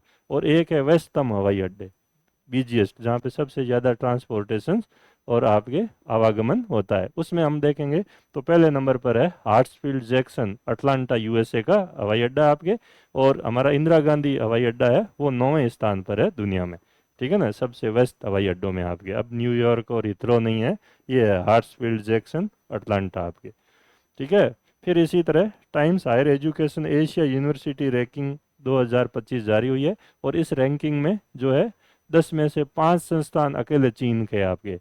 और भारतीय विज्ञान संस्थान जो बेंगलुरु वाला है उसकी 38वां जो है वो आपके स्थान है। फिर आपके महत्वपूर्ण चीज़ है जो अभी चर्चा में चल रही है, ठीक है ना, मेंस में भी पूछ सकते हैं आपके डिटेल से, तो इसमें वैसे सारी चीज़ें आपके शामिल की गई है। सिंधु जल समझौता विश्व बैंक की मध्यस्थता से 19 सितंबर 1960 को हुआ था। नेहरू जी और पाकिस्तान के जो राष्ट्रपति थे अयूब खान, इन्होंने हस्ताक्षर किए थे आपके। इस समझौते में यह था कि जो पश्चिमी नदियां है सिंधु, झेलम और चिनाब, उसका जो है 80% जल यानी लगभग 135 मिलियन एकड़ फीट पाकिस्तान को, भारत को इन नदियों पर सीमित उपयोग है। सीमित उपयोग मतलब रन ऑफ रिवर प्रोजेक्ट वगैरह हम बना सकते हैं, ठीक है, जैसे कि गैर उपभोगी उपयोग, बिजली उत्पादन, सिंचाई के लिए सीमित मात्रा में पानी, ये अधिकार हमें दिए गए हैं। ये पश्चिमी नदियाँ। पूर्वी नदियाँ है रावी, ब्यास और सतलज, इनका 20% यानी 33 मिलियन एकड़ फीट जल जो है भारत को पूर्ण उपयोग के लिए आपके दिया गया। तो ये तो इस बेसिक समझौते की बात थी। अभी जो आपके पहलगाम वाला मामला हुआ उसके बाद भारत ने आक्रामक रुख अपनाया, और भारत ने कहा कि हम इस सिंधु जल समझौते से एक तरफा बाहर होंगे। और आज आप लोगों ने देखा होगा कि जो बंगा साहब है आपके, इसके जो वर्ल्ड बैंक के हेड है, उन्होंने भी ये कहा है कि विश्व बैंक तो सिर्फ मध्यस्थ है, बाकी जो है भारत का पाकिस्तान के निर्णय में हम किसी भी विवाद का समाधान नहीं करेंगे, हम तो सिर्फ एक तरह से ये समझौता करवाया था, बाकी भारत सरकार का निर्णय उनके हिसाब से सही है, ऐसा स्टेटमेंट उन्होंने दिया है। और भारत के प्रधानमंत्री जी ने भी कहा था कि भारत का पानी भारत के हक में बहेगा, रुकेगा, वह भारत के काम आएगा। 6 मई को उन्होंने ये स्टेटमेंट दिया। इन सब परिप्रेक्ष्य में जो है सिंधु जल समझौते को हम देखते हैं कि किस तरीके से क्या क्या चीज़ें है। भारत के अधिकार क्या है, पहले अपन ये देखते हैं कि भारत पश्चिमी नदियों पर रन ऑफ द रिवर जल विद्युत परियोजनाएं बना सकता है, यानी पानी को स्टोरेज नहीं कर सकता, चलते हुए पानी पर जो है छोटे जो प्रोजेक्ट है वो लगा सकता है। भारत पश्चिमी नदियों से सीमित सिंचाई के लिए पानी लगभग 3.6 मिलियन एकड़ फीट और घरेलू उपयोग के लिए पानी ले सकता है, यानी छोटे जलाशय जैसे सलाल वगैरह में अपन पढ़ेंगे आगे, ठीक है, वो बना सकता है और उसका एक लेवल तक ही उस पे बांध की हाइट जो है वो रख सकता है, ठीक है ना, ज़्यादा पानी को स्टोरेज नहीं कर सकता आपके। भारत को पूर्वी नदियों पर पूर्ण नियंत्रण और वह इनका मनचाहा उपयोग कर सकता है। पाकिस्तान का अधिकार क्या है? पाकिस्तान को पश्चिमी नदियों का अधिकांश जल प्राप्त होता है। पाक को यह सुनिश्चित करने का अधिकार है कि भारत की परियोजनाएं संधि के नियमों का पालन करें। अगर भारत मान लीजिए जैसे बगलियार बनाई, कोई भी प्रोजेक्ट बनाता है तो वो इस संधि के अनुरूप होना चाहिए, संधि का आनंद नहीं हो। तो ये सारी चीजें इसमें है। फिर इसमें डेटा साझा करने की बात है। दोनों देशों को नदियों के प्रवाह, परियोजनाओं व अन्य संबंधित जानकारी को नियमित रूप से साझा करना होगा, ठीक है। फिर इसमें एक स्थायी सिंधु आयोग है जो इसकी निगरानी रखता है। स्थायी सिंधु आयोग मान लो किसी विवाद का निपटारा नहीं कर पा रहा है तो फिर ये विवाद समाधान तंत्र जो है उसमें फिर तटस्थ विशेषज्ञ वहां पे जाता है मामला, और वो है विश्व बैंक, ठीक है। और विश्व बैंक जो है किसी अपने एक प्रतिनिधि को नियुक्त करता है और वो इसका समाधान करता है। जैसे रेमंड लफाते बगलियार में नियुक्त हुए थे 2005 में, अपन ने खूब पढ़े थे उस टाइम आपके, ठीक है, जब चिनाब नदी पर ये बगलियार प्रोजेक्ट बनाया जा रहा था। तो ये आपके फिर उसके बाद मामला जाता है मध्यस्थता न्यायालय में, कोर्ट ऑफ आर्बिट्रेशन में, और विशेषज्ञ विवाद यहाँ पे हल नहीं कर पाता ये, तब ये मामला आता है, ठीक है। तो विश्व बैंक इसमें मध्यस्थ है। विश्व बैंक के जो अभी हेड है उन्होंने भी यही कहा कि हम मध्यस्थ है, पक्षकार नहीं है। पक्षकार तो भारत और पाकिस्तान है, और उसमें से एक पक्ष अगर निर्णय लेता है, ठीक है, और भारत ने ये कहा कि भाई हम, जब आप इनफिल्ट्रेशन को बढ़ावा दे रहे हो, सीमा पार आतंकवाद को बढ़ावा दे रहे हो, तो फिर हम इस संधि से पाबंद रहे, ऐसा कोई जरूरी नहीं, ठीक है ना। तो ये भारत का अपना जो है वो पक्ष है इसमें। पाकिस्तान इस पर क्या क्या चीजें कर सकता है वो भी अपन देख सकते हैं। एक तो विश्व बैंक में गया तो विश्व बैंक ने तो अब उनको कह दिया घर जाओ भाई। अब इसके बाद वो जो है इंटरनेशनल कोर्ट ऑफ जस्टिस में जा सकता है कि वहां पर यह मामला उठा सकता है, ठीक है ना, कि हमें एक तरह से जो है युद्ध अपराध की तरफ ले जा रहे हैं, पानी रोकना भी युद्ध अपराध की श्रेणी में आता है। तो ऐसे मामले जो है वो पाकिस्तान यहाँ पर उठा सकता है। तो भारत के अपने लॉजिक है, युद्ध अपराध तुम कर रहे हो, आतंकवादियों को अगर शरण शरण दे रहे हो और तुम्हारे यहाँ पर आतंकवादी ठिकाने हैं, तो इसमें सबसे पहले आपका ही बोले आता है, ठीक है ना, जिम्मेदार आप हो। इसलिए भारत एक तरफा निर्णय ले रहा है। तो इस तरह की कई सारी पेचीदगियां है इसमें, आपके वो ध्यान रखनी है। प्रमुख विवाद जैसे भारत की किशन गंगा झेलम की सहायक नदी है, वहां पर परियोजना, रातले परियोजना पर भी पाकिस्तान ने आपत्ति की थी। किशन गंगा में 2013 में जो मध्यस्थ न्यायालय था उसने भारत के पक्ष में निर्णय दिया, बोले कुछ टेक्निकल चीजें आप देख लो, बाकी आपका मामला सही है। बगलियार में भी भारत को रेमंड लफाते ने सही माना, तो 2 बार हम जीत चुके हैं इस मामले में। जब उरी पर आपके उरी हमला हुआ था उस समय भारत ने पहली बार कहा था कि हम इस संधि से हट सकते हैं, आपके पहली बार। और इस बार जो है भारत ने संधि को एक तरीके से पूरा हटने का निर्णय ले लिया आपके। तो ये सारी चीजें आपको ध्यान रखनी है। आलोचना किस आधार पर की जाती है कि भारत को केवल 20% और पाकिस्तान को 80% पानी मिलता है। तो भारत कहता है भैया आपको क्यों देंगे हम इतना, जब हमारे यहाँ से है, हमारे यहाँ पे पहले यूज करेंगे। दूसरा है संधि में जलवायु परिवर्तन, जैसे ग्लेशियर पिघल रहे हैं तो पानी की आपूर्ति इतनी रहेगी, इसकी क्या गारंटी है। इन सब चीज़ों को इस संधि में शामिल नहीं किया गया, आपके पुरानी संधि है, ठीक है। आधुनिक जल प्रबंधन के मुद्दे भी शामिल नहीं है। तो पहलगांव घटना से पहले 2016 में उरी हमले के समय भारत ने इसको रद्द करने की और समीक्षा करने की बात कही थी आपकी। संधि से हटने से पाकिस्तान को क्या नुकसान हो सकता है? तो कृषि, उद्योग व पेयजल आपूर्ति बाधित होगी। 80% पाकिस्तान की खेती जो है, टोटल पाकिस्तान में 82% भाग में 82% जो भाग है खेती में, उसमें से 82 में से 80% जो है वो खेती सिंधु नदी और इसकी सहायक नदियों पर निर्भर है आपके, ठीक है। और 90.3 मिलियन हेक्टेयर क्षेत्र इस पर निर्भर है आपके। लगभग 21 मिलियन हेक्टेयर टोटल खेती के लायक है, उसमें से इतना जो है वो इसी पर ही है, यानी भूख मरने की पूरी संभावना यहाँ पर पाकिस्तान के लिए है। पूरी कृषि अर्थव्यवस्था बर्बाद हो जाएगी। और ये जो खेती है पाकिस्तान की जीडीपी में इसका 18.9% योगदान है। और 42.3% लोगों को रोजगार देती है। तो इतनी बड़ी चीज़ है, यानी फूड सिक्योरिटी की समस्या उत्पन्न हो सकती है, खाद्य सुरक्षा की समस्या उत्पन्न होगी, तो सामाजिक राजनीतिक असंतोष पैदा होगा और आपस में ही लड़ भिड़ेंगे आपके, जैसा अभी बलूचिस्तान और ये चीज़ें हो रही है आपकी। ठीक है, तो अंतर प्रांतीय विवाद, ऊर्जा संकट और ये सारी चीज़ें यहाँ पर उत्पन्न हो सकती है आपकी। भारत किस प्रकार संधि से हट सकता है? एक तरफा निर्णय ले सकता है, हालांकि संधि में दोनों पक्षों की अनुमति से ही कोई भी यह संधि कैंसिल हो सकती है, और एक तरफा निर्णय का कोई प्रावधान हटने का इसमें है नहीं, लेकिन हम इन मुद्दों के आधार पर जो है निर्णय ले रहे हैं। ठीक है ना, क्योंकि जिसके हाथ में लाठी है उसी की भैंस है। ठीक है, अगर हम ताकतवर है तो कोई दिक्कत नहीं, हम हट सकते हैं। ठीक है, लेकिन इस पर कुछ जो आपके अड़चनें ये आ सकती है कि हम अगर हट गए तो हम इसका, हमारे पास क्या तरीका है हटने के बाद आपके। ठीक है ना, तो वो देखते हैं। देखो, एक पक्षीय उल्लंघन, परंपरागत कानूनों का उल्लंघन, एक तो आईसीजे में पाकिस्तान जा सकता है, इंटरनेशनल कोर्ट ऑफ जस्टिस में। भारत को वैकल्पिक आधारभूत ढांचा निर्माण करने में काफ़ी धन और समय लगेगा। कैसे? जैसे अभी हमने जो है आपके बगलियार और सलाल के जलाशय में पानी रोका और फिर पानी छोड़ भी दिया, कल अपन ने पढ़ा था, इससे पाकिस्तान में बाढ़ आ सकती है। तो अभी हमारे पास पानी को रोक कर उसको डाइवर्ट करने का इंफ्रास्ट्रक्चर इतना मजबूत है नहीं कि हम उस पानी को किस तरीके से चैनलाइज करें, किस तरीके से यूज करें। तो इसमें काफ़ी हद तक पैसा खर्च होगा और समय भी लगेगा। ठीक है, भारत ये रणनीति सर्दियों में अपना सकता है, क्योंकि उस समय पानी की मात्रा कम होती है और पाकिस्तान की जो रबी की फसल को बर्बाद कर सकता है। इस समय पानी को रोककर अचानक छोड़ के बाढ़ के हालात पैदा कर सकता है, लेकिन क्योंकि वो मानवीय तरीकों से उचित नहीं है और भारत की जो इमेज दुनिया में है वो एक मानवीय शांतिवादी राष्ट्र के रूप में है, तो उस इमेज को, छवि को जो है थोड़ा बहुत आपके खतरा पैदा हो सकता है। तो ये सारी चीज़ें भी ध्यान रखनी होती है। निचले क्षेत्र को जलापूर्ति की अवधारणा पर प्रश्न चिन्ह है, जो ब्रह्मपुत्र के संदर्भ में देखते हैं। तो पाकिस्तान या चीन वगैरह ये मुद्दा उठा सकते हैं कि फिर ब्रह्मपुत्र का पानी हम कैसे दें निचले क्षेत्र को, क्योंकि पाकिस्तान और सिंधु के निचले क्षेत्र में आता है।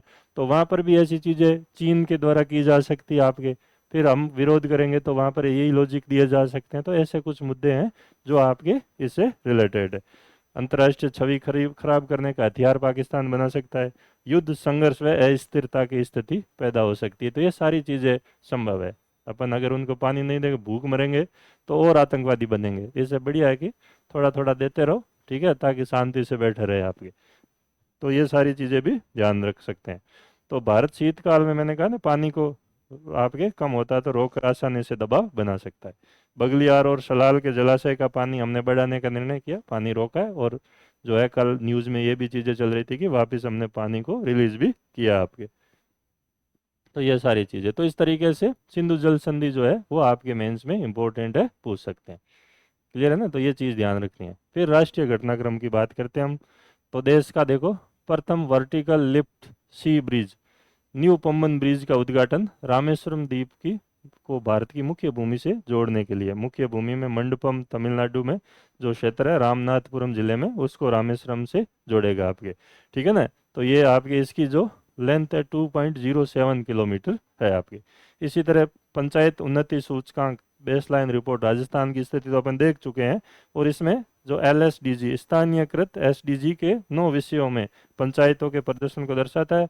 गुजरात 346 ग्राम पंचायतों के साथ प्रथम, और तेलंगाना जो है वो आपके दूसरे स्थान पर है भारत में, ये स्थिति आपके। फिर आपके FTII, film and television institute of India Pune व SRFTI, सत्यजीत रे film and television institute Kolkata को मानंद विश्वविद्यालय का दर्जा भारतीय शिक्षा मंत्रालय द्वारा दिया गया आपके। तो ये चीज़ आपके इम्पोर्टेंट। फिर आपके सिमलीपाल भारत का 107वां राष्ट्रीय उद्यान।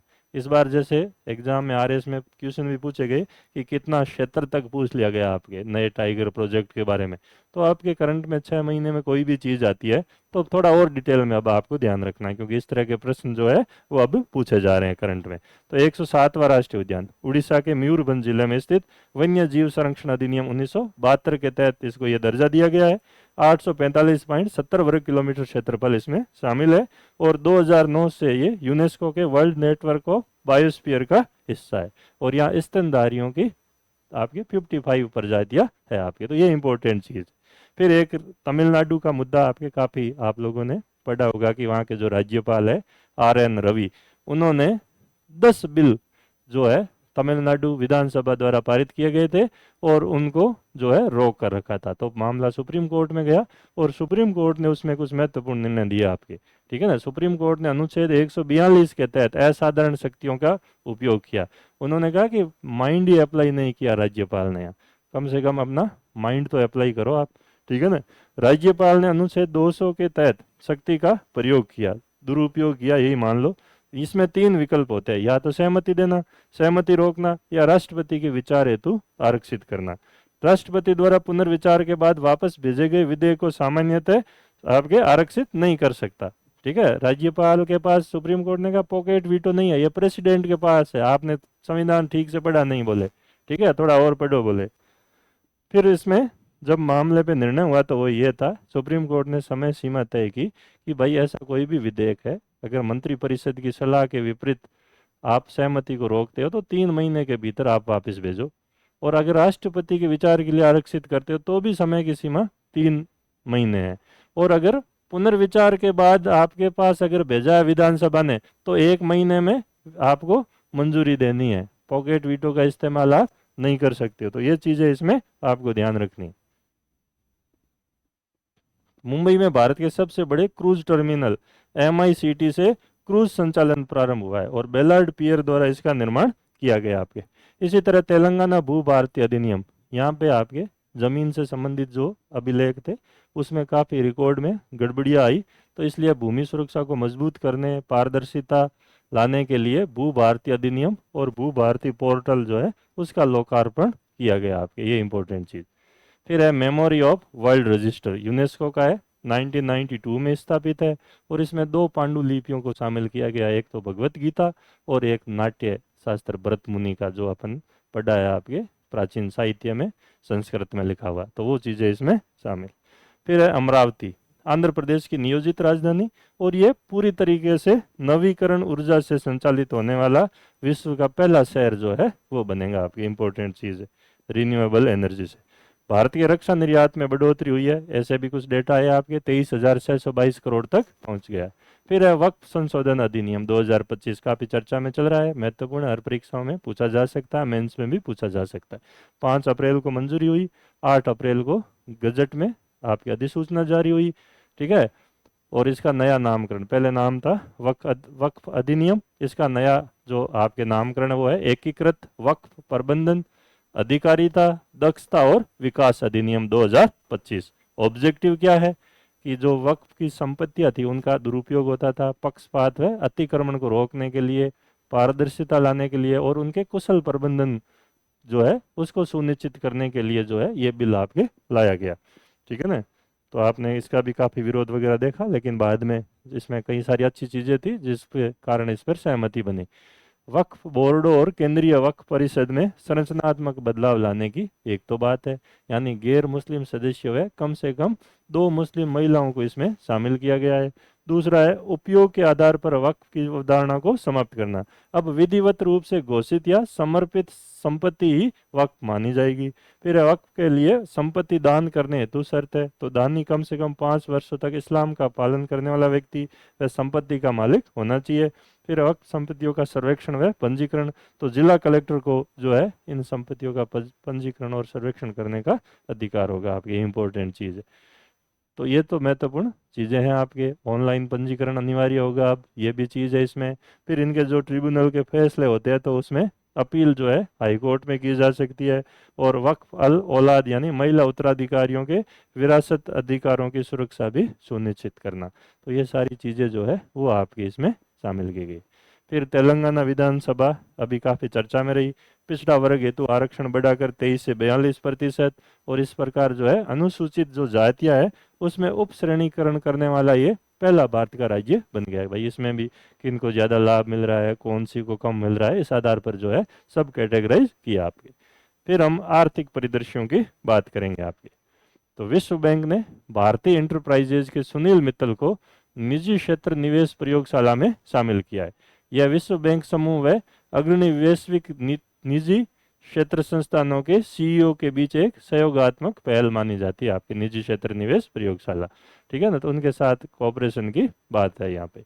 फिर आरबीआई की मौद्रिक नीति समिति की रिपोर्ट अप्रैल 2025 आरबीआई गवर्नर संजय मल्होत्रा जी ने जारी की आपके। उसमें कुछ चीज़ें आपको इंपॉर्टेंट ध्यान रखनी है। रेपो रेट जो है वो 6% कर दी गई है, पहले आपके 6.25% थी। इसका मेन उद्देश्य है कि आर्थिक विकास को बढ़ावा देना और यूएसए के द्वारा जो 26% टैरिफ उसके प्रभाव को कम करने के लिए फायदा मिले मार्केट को वापस। वृद्धि दर जो है जीडीपी की आपके 6.5 की गई है 6.7 से। मुद्रास्फीति का जो अनुमान है उपभोक्ता मूल्य सूचकांक पर 4% है, ठीक है ना। इसी तरह से सीमांत स्थायी सुविधा दर एमएसएफ है वो 6.25 और बैंक रेट भी 6.25% है इसमें। और स्थायी जमा सुविधा एसडीएफ जो है वो 5.75% है। तो ये डेटा भी आपको पूछ सकते हैं, ठीक है ना, मेंस में स्पेशली। मौद्रिक नीति का जो रुख है वो आपके तटस्थ से बदलकर समायोज्य किया गया इसमें, तो ये भी आपके इसमें शामिल है। फिर केंद्रीय प्रदूषण नियंत्रण बोर्ड सीपीसीबी पर्यावरण प्रदूषण की क्षमता के आधार पर उद्योगों के वर्गीकरण में संशोधन किया गया। अब एक नई श्रेणी लागू की गई ब्लू, ठीक है ना, नीली श्रेणी जो 5वीं श्रेणी के रूप में शामिल है। इसमें क्या है, आवश्यक पर्यावरणीय सेवाओं से संबंधित उद्योगों को शामिल किया गया जो घरेलू और औद्योगिक गतिविधियों से उत्पन्न होने वाले प्रदूषण के प्रबंधन में महत्वपूर्ण भूमिका निभाते हैं आपके। तो इसमें जो सूची है उसमें जैसे एक रेड, ऑरेंज, व्हाइट, ठीक है ना, फिर ग्रीन, ये आपके हैं, ठीक है। तो रेड है जिसमें आपके पीआई जो आपके पॉल्यूशन इंडेक्स 80 या उससे अधिक है, उच्च प्रदूषण क्षमता। ऑरेंज में है 55 से 80, ग्रीन में है 25 से 55 और वाइट में है 25 तक। और 5वीं श्रेणी हो गई ब्लू श्रेणी। तो ये आपको ध्यान रखना है, कई बार ऐसे पर्यावरण से संबंधित मामलों में आपके पूछा जा सकता है। तो करंट में कई भी चीज़ें इंपॉर्टेंट जैसा कि आरपीएससी आपके यूआरओ, आरएस प्रीलिम्स और भी दूसरे जो एग्ज़ाम हो रहे हैं अधीनस्थ बोर्ड के, उनमें जिस तरीके से अब पूछा जा रहा है उस हिसाब से आपके कोई भी चीज़ जो है आप छोड़ नहीं सकते हो। जो भी महत्वपूर्ण है उन सबको आपको शामिल करना अपनी तैयारी में। भारत का सबसे बड़ा व्यापारिक भागीदार यूएसए लगातार चौथे वर्ष तक है। तो 2024-25 में 131.84 अरब डॉलर का द्विपक्षीय व्यापार भारत और यूएसए के बीच में हुआ है। चीन दूसरा सबसे बड़ा भागीदार है और यूएई तीसरा है। भारत का सबसे बड़ा पेट्रोकेमिकल संयंत्र उड़ीसा के पारादीप में बनेगा आपके। इसी तरह एटालिन परियोजना ये आपके अरुणाचल की दिबांग घाटी में है। 3097 मेगावाट द्री व तांगोन नदियों पर रन ऑफ रिवर प्रोजेक्ट बनाया रहा। जिंदल की भागीदारी 74% है और अरुणाचल की है 26%, ठीक है ना। तो ये सारी चीज़ें जो है वो आपको ध्यान रख।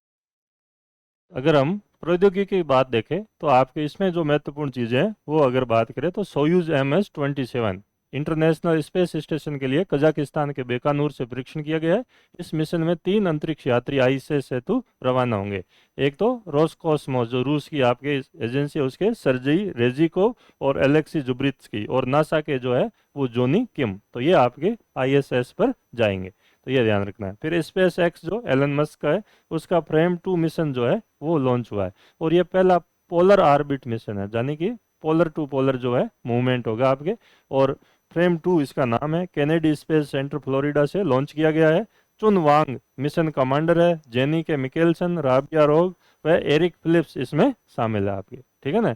तो ये आपके इसके मेंबर है, ठीक है। पृथ्वी की ध्रुवीय कक्षा में जाने वाला पहला मानव अंतरिक्ष मिशन माना जाता है आपके। फिर इसी तरह से MRSAM मध्यम दूरी की सतह से हवा में मार करने वाली मिसाइल का सफल परीक्षण INS सूरत से अरब सागर में किया गया। यह मिसाइल इजराइल के साथ संयुक्त रूप से विकसित है और इसकी रेंज जो है वो 70 किलोमीटर है आपकी। गौरव जो है लंबी दूरी का ग्लाइड बम है, DRDO द्वारा सफल परीक्षण सुखोई 30 MKI से किया गया है और 100 किलोमीटर की दूरी तक का लक्ष्य भेदने में सक्षम है। तो RCI, ARDE और ITR द्वारा संयुक्त रूप से ये विकसित है। इसी तरह स्क्रैमजेट जो इंजन है DRDO की हैदराबाद स्थित defence research and development laboratory ने नवनिर्मित स्क्रैमजेट कनेक्ट टेस्ट फैसिलिटी में एक्टिव कूल्ड स्क्रैमजेट सब स्केल कंबस्टर का जमीनी परीक्षण किया आपके। स्क्रैमजेट इंजन हवा में मौजूद ऑक्सीजन का उपयोग करके ईंधन को जलाता है। इससे मिसाइलों की गति ध्वनि से मैक 5 से ज़्यादा हो जाती है आपके। इसी तरह लेजर आधारित हथियार प्रणाली, ठीक है ना, ये आपके आंध्र प्रदेश के कर्नूल में जो राष्ट्रीय ओपन एयर रेंज में 30 किलोवाट MK2A लेजर निर्देशित ऊर्जा हथियार प्रणाली सहस्त्र शक्ति का सफल परीक्षण किया गया। तो सहस्त्र शक्ति आपके इंपॉर्टेंट है, ठीक है ना, ये ध्यान रखनी है। यह ड्रोनों, मिसाइलों व निगरानी सेंसर को 5 किलोमीटर की रेंज में खत्म कर सकती है आपके, तो ये इंपॉर्टेंट है। फिर नासा व इसरो दोनों का जो संयुक्त रूप से विकसित पृथ्वी आपके अवलोकन उपग्रह निसार, उसका जून 2025 में जो है लॉन्च होगा आपके। निसार का पूरा नाम है NASA ISRO synthetic aperture radar जो है वो आपके, ठीक है। तो ये फिर जेम्स वेब टेलीस्कोप द्वारा एक्सोप्लैनेट की खोज, जिसके वायुमंडल में बायो सिग्नेचर गैस है जैसे डाई मिथाइल सल्फाइड इत्यादि का पता लगा है, और इसका नाम जो है वो K2-18b रखा गया आपके। तो ये K2-18b है आपके, ठीक है ना। तो ये आपकी इसकी खोज हुई है। तो ये सारी चीज़ें हैं जो आपको ध्यान रखनी। तो कुछ महत्वपूर्ण चीज़ें जो थी वो आपके साइंस एंड टेक्नोलॉजी में थी। ये हमारे उसी खाकी बैच की बात है आपके, जो सब इंस्पेक्टर के लिए शुरू करने वाले। पुरस्कार और सम्मान, भारतीय राष्ट्रपति जो द्रौपदी मुर्मू जी है उनको कौन से आपके जो सम्मान है इंटरनेशनल लेवल पर दिए गए अभी। तो स्लोवाकिया के जो कॉन्स्टेंटाइन द फिलोसोफर विश्वविद्यालय द्वारा इनको डॉक्टरेट की मानद उपाधि दी गई है, डॉक्टर ऑनोरिस कोजा, ये है के सम्मान का नाम है। यह उन्हें सार्वजनिक सेवा, शासन, सामाजिक न्याय और समावेश के क्षेत्र में विशिष्ट योगदान हेतु दिया गया है। इसी तरह पुर्तगाल की राजधानी लिस्बन शहर है, उसके द्वारा सिटी ऑफ ऑनर भी प्रदान किया गया आपके, ठीक है ना। फिर कुछ और चीज़ें हैं जैसे Laureus world sports award 2025 Spain का जो मैड्रिड है वहाँ पे आयोजित, राजधानी में। World sportsman of the year, ठीक है ना, Armand Duplantis pole vaulter Sweden के।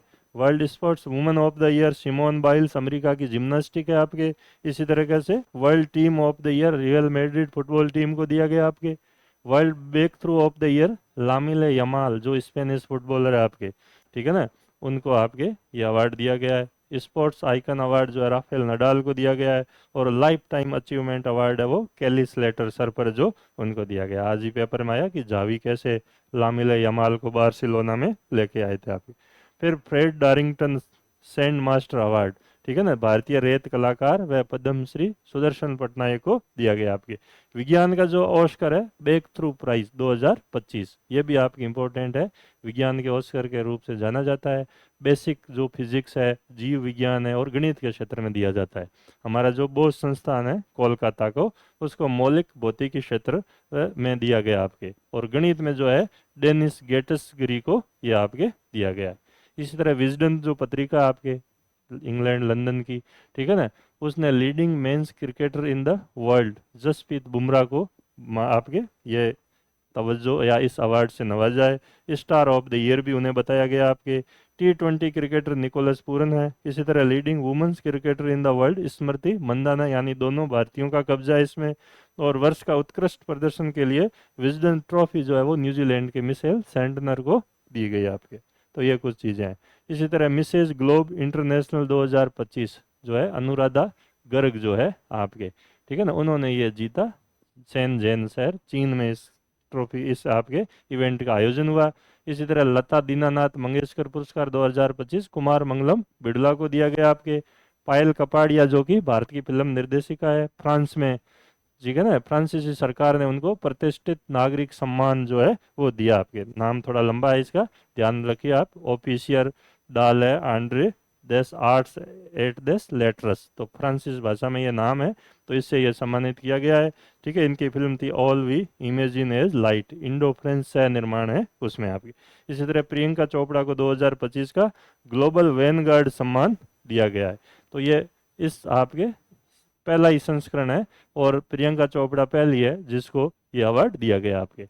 फिर आमिर खान चर्चा में रहे आपके, मास्टर ह्यूमर अवार्ड से सम्मानित है मकाऊ इंटरनेशनल कॉमेडी फेस्टिवल 2025 में। चीन में इनकी काफ़ी लोकप्रियता आपके। फिर राजेश उन्नी जो है राष्ट्रीय समुद्री वरुण पुरस्कार से सम्मानित हुए हैं, सिनर्जी मरीन ग्रुप के ये संस्थापक है। फिर एक इम्पोर्टेंट पुरस्कार है उगादी पुरस्कार, ठीक है, ये प्रख्यात इतिहासकार व पुरातत्वविद मायना स्वामी को आंध्र सरकार द्वारा दिया गया है। विजयनगर साम्राज्य के बारे में इन्होंने उल्लेखनीय कार्य किया, वहाँ के पुरातत्व वगैरह, उस संदर्भ में जो है इनको ये अवार्ड दिया गया, ठीक है ना। फिर लिपाक्षी और मंदिर और उसके बारे में भी इनका योगदान है। हार्ट लैम्प जो है बानू मुस्ताक की कन्नड़ लघु कहानी संग्रह, ठीक है ना, उसको अंतर्राष्ट्रीय बुकर पुरस्कार 2025 हेतु शॉर्ट लिस्ट किया गया आपके। ठीक है, तो इसका नाम है हार्ट लैम्प कहानी संग्रह का। तो ये इंपॉर्टेंट चीज़ है आपके। फिर खेल परिदृश्य की बात करें, स्पोर्ट्स में आपके क्या चीज़ें रही अप्रैल महीने में। ठीक है ना, तो वैभव सूर्यवंशी सबसे टॉप पे है, ताजपुर समस्तीपुर बिहार के है ये आपके। आईपीएल इतिहास के सबसे युवा खिलाड़ी, 14 वर्ष 23 दिन, राजस्थान रॉयल्स की तरफ से खेल रहे हैं। और गुजरात टाइटंस के खिलाफ इन्होंने 35 गेंद पर शतक बनाया।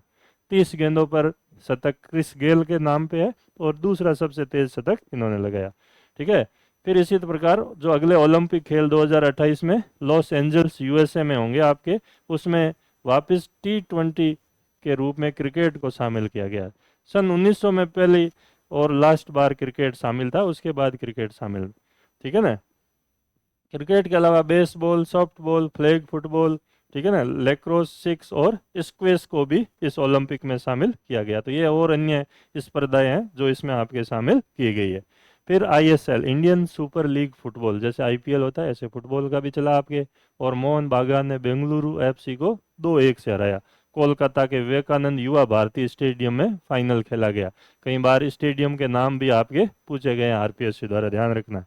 वर्ल्ड बॉक्सिंग कप प्रथम चरण ब्राजील में फोज डू इगियाजू में हुआ आपके 31 मार्च से 5 अप्रैल। भारत को 1 स्वर्ण, 1 रजत और 4 कांस्य जीते। स्वर्ण जीतने वाले हितेश गुलिया 70 केजी पुरुष, ठीक है, रजत में अभिनव जमवाल 65 केजी स्पर्धा में पुरुष वर्ग में। और कांस्य जीतने वालों में आपके जो 4 है उनके नाम है जदुमनी सिंह, मनीष राठौड़, सचिन और विशाल। इसका जो दूसरा चरण है वो 30 जून से 7 जुलाई को कजाकिस्तान में, और तीसरा चरण इंपॉर्टेंट 15 से 20 नवंबर को दिल्ली में आयोजित होगा आपके। वर्ल्ड बॉक्सिंग कप इंपॉर्टेंट है, परीक्षाओं में पूछा जा सकता है, ध्यान रखना आप।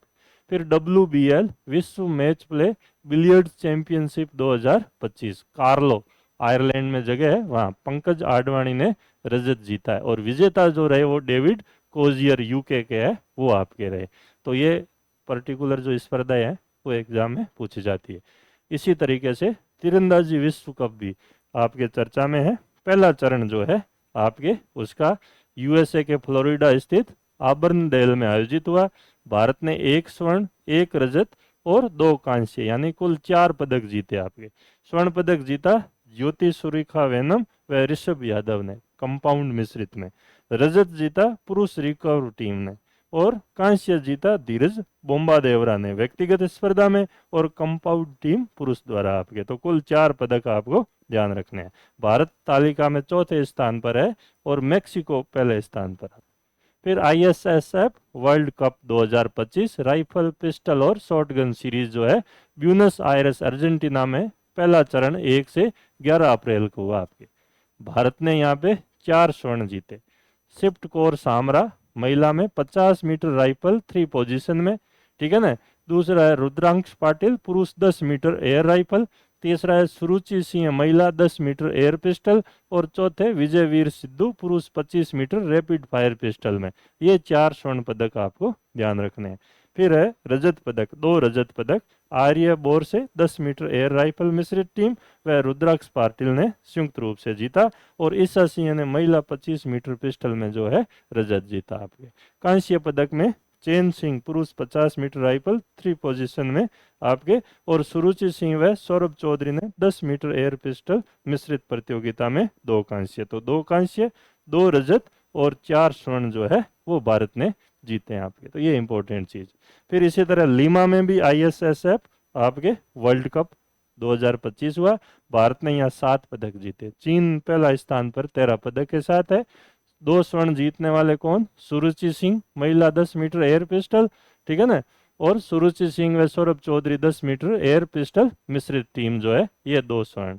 4 भारत के लिए रजत, जिसमें मनु भाकर ने भी यहाँ पे जीता। और 1 कांस्य सौरभ चौधरी ने 10 मीटर एयर पुरुष में जीता आपके। ये इंपॉर्टेंट है।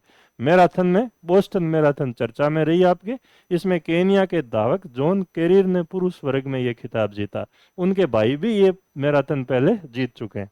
महिला वर्ग में शेरोन लोकदी जो केनिया के, उन्होंने जो है इसको जीता आपके। फिर फॉर्मूला रेस 1 अप्रैल 2025 में जापान, बहरीन और सऊदी अरब 3 जगह पे हुई। तीनों रेसों में मैक्लोरेन टीम के ड्राइवर ऑस्कर पियास्त्री ने सऊदी अरब ग्रैंड प्रिक्स जीती आपके। जापान ग्रैंड प्रिक्स को मैक्स वर्स्टोपन रेड बुल टीम के उन्होंने जीता, और वापस ऑस्कर पियास्त्री ने बेरिन ग्रैंड प्रिक्स को जीता आपके। तो ये ऑस्कर पियास्त्री जो है मैकलोरेन टीम के ड्राइवर है आपके। तो फार्मूला 1 रेस जो है Japan grand prix, Bahrain grand prix और सऊदी अरब ग्रैंड प्रिक्स का आयोजन हुआ। इसी तरह Asian under 18 athletics championship, Bharat ने 11 पदक जीते आपके, 1 स्वर्ण, 5 रजत और 5 कांस्य। ठीक है, एकमात्र स्वर्ण जो है हिमांशु जाखड़ ने 67.57 मीटर भाला फेंक कर जीता आपके। इसी प्रकार नीरज चोपड़ा ने भी जो है आपके पदक जीता, और वो है पोर्ट चेपस्ट्रम एथलेटिक्स मीट दक्षिण अफ्रीका में हुई। ठीक है, और उसमें स्वर्ण पदक जीता 84.52 मीटर के। इसी तरह नेशनल फेडरेशन सीनियर एथलेटिक्स प्रतियोगिता 2025 कोची केरल में हुई, जिसको फेडरेशन कप के नाम से भी जाना जाता है आपके।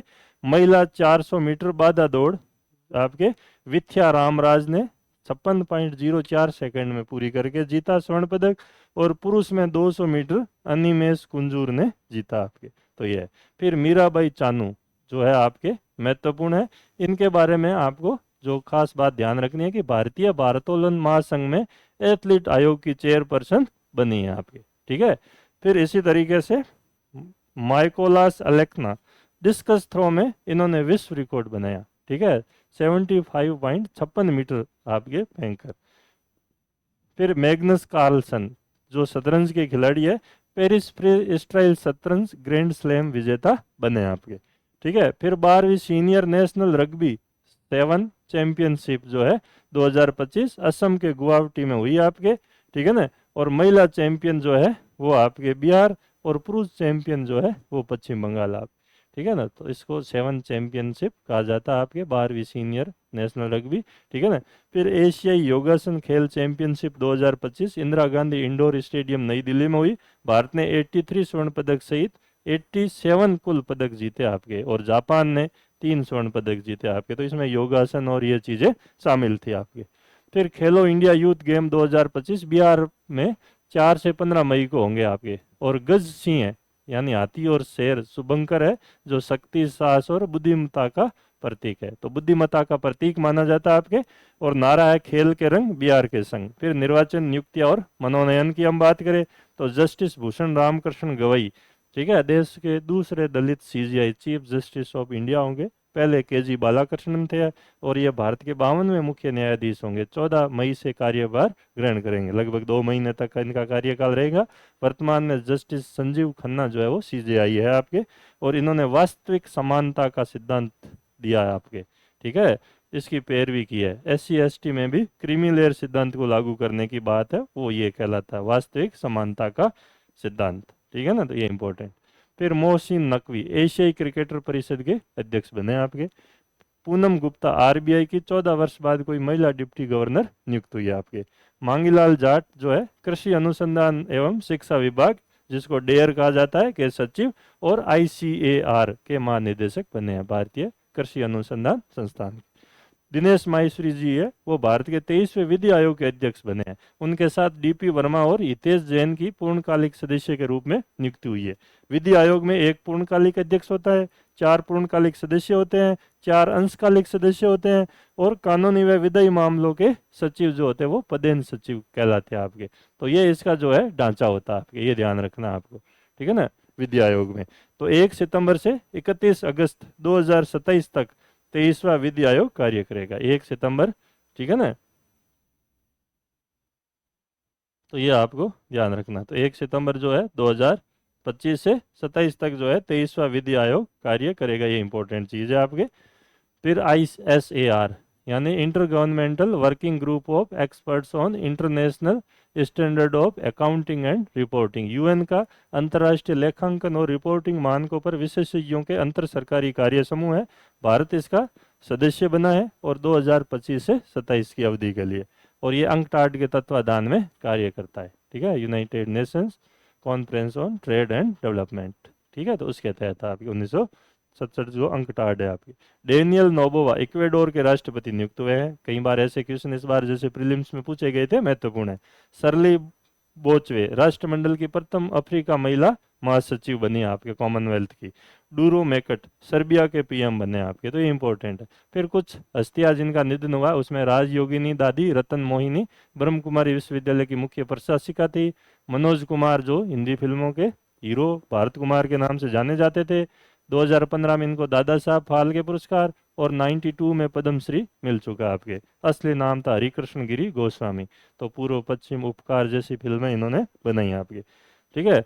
वनजीवी रामैया वनजीवी के नाम से विख्यात है, प्रसिद्ध पर्यावरणविद है, उनका निधन हुआ। सलीम अख्तर हिंदी फिल्म निर्माता थे, उनका निधन हुआ।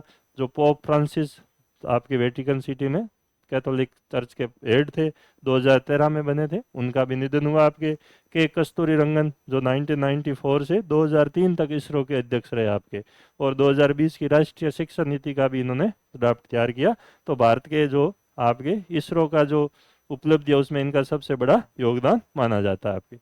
चर्चित व्यक्ति में जो आपके क्लास स्वाब है, ये वर्ल्ड इकोनॉमिक फोरम के कार्यकारी अध्यक्ष पद से इन्होंने इस्तीफा दिया। इन्होंने वर्ल्ड इकोनॉमिक फोरम बनाया था आपके 1971 में, ठीक है ना। अब इनके खिलाफ जांच हो रही है। चर्चित स्थल देखे तो रायपुर, ठीक है। देश का प्रथम गैलियम नाइट्राइट आधारित सेमीकंडक्टर प्लांट यहाँ पे स्थापित हो रहा है, छत्तीसगढ़ के नवा रायपुर में है। तो 10 अरब चिप्स का उत्पादन होगा, और ये जो आपके मोबाइल चिप्स वगैरह बनेंगी, ठीक है, ये पुरानी जो सिलिकॉन चिप्स है उनकी तुलना में अधिक तेज और टिकाऊ होती है। इसी तरह बड़े सेती सुकमा जिला छत्तीसगढ़ में, ठीक है, एलवाड़ पंचायत योजना के तहत प्रथम नक्सल मुक्त ग्राम पंचायत ये है आपके। और एलवाड़ पंचायत योजना क्या है, उसमें यह है कि नक्सल पुनर्वास से संबंधित जो क्षेत्र नक्सल मुक्त आपके ग्राम पंचायत जो घोषित की जाती है, तो उसको 1 करोड़ की राशि आपके विकास परियोजना में दी जाती है। तो ये महत्वपूर्ण है, आपके ध्यान रखना है। एलवाड़ पंचायत योजना क्या है, 15 शब्दों में आरएस मेंस में भी पूछ सकता है, और बड़े सेती भी पूछ सकते हैं। तो छत्तीसगढ़ में सुकमा जिले की आपके ग्राम पंचायत है जिसको नक्सल मुक्त घोषित किया गया आपके। फिर पुस्तकों की बात करें, हाईजेक्ट पल्लव ध्यानी की है। रामानुजम जो हमारे गणितज्ञ थे, journey of a great mathematician, Arun Singhal व देवेंद्र कुमार शर्मा ने लिखी है आपकी।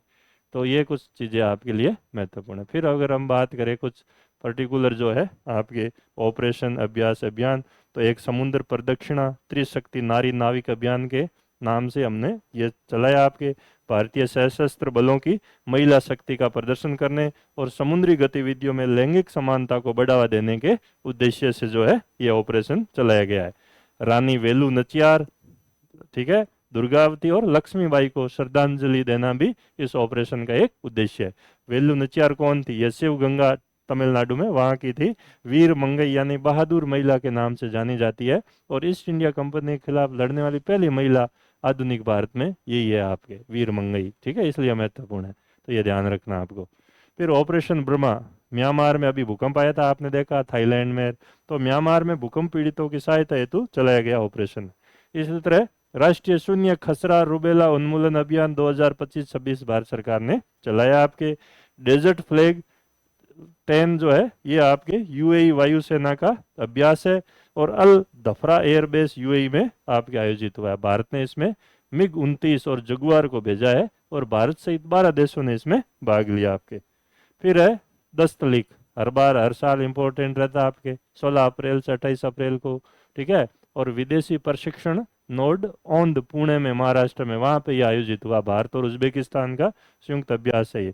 थीम है अर्ध शहरी परिदृश्य में संयुक्त बहु डोमेन उप पारंपरिक संचालन, जो है इस थीम पर आपके काम है। फिर है ये आपके 21 में, जिसका अर्थ होता है संस्कृत में एकता, अफ्रीका भारत प्रमुख समुद्री सहभागिता अभ्यास। इसके 2 चरण है, एक तो हार्बर चरण होता है आपके, और एक ओपन समुद्र में।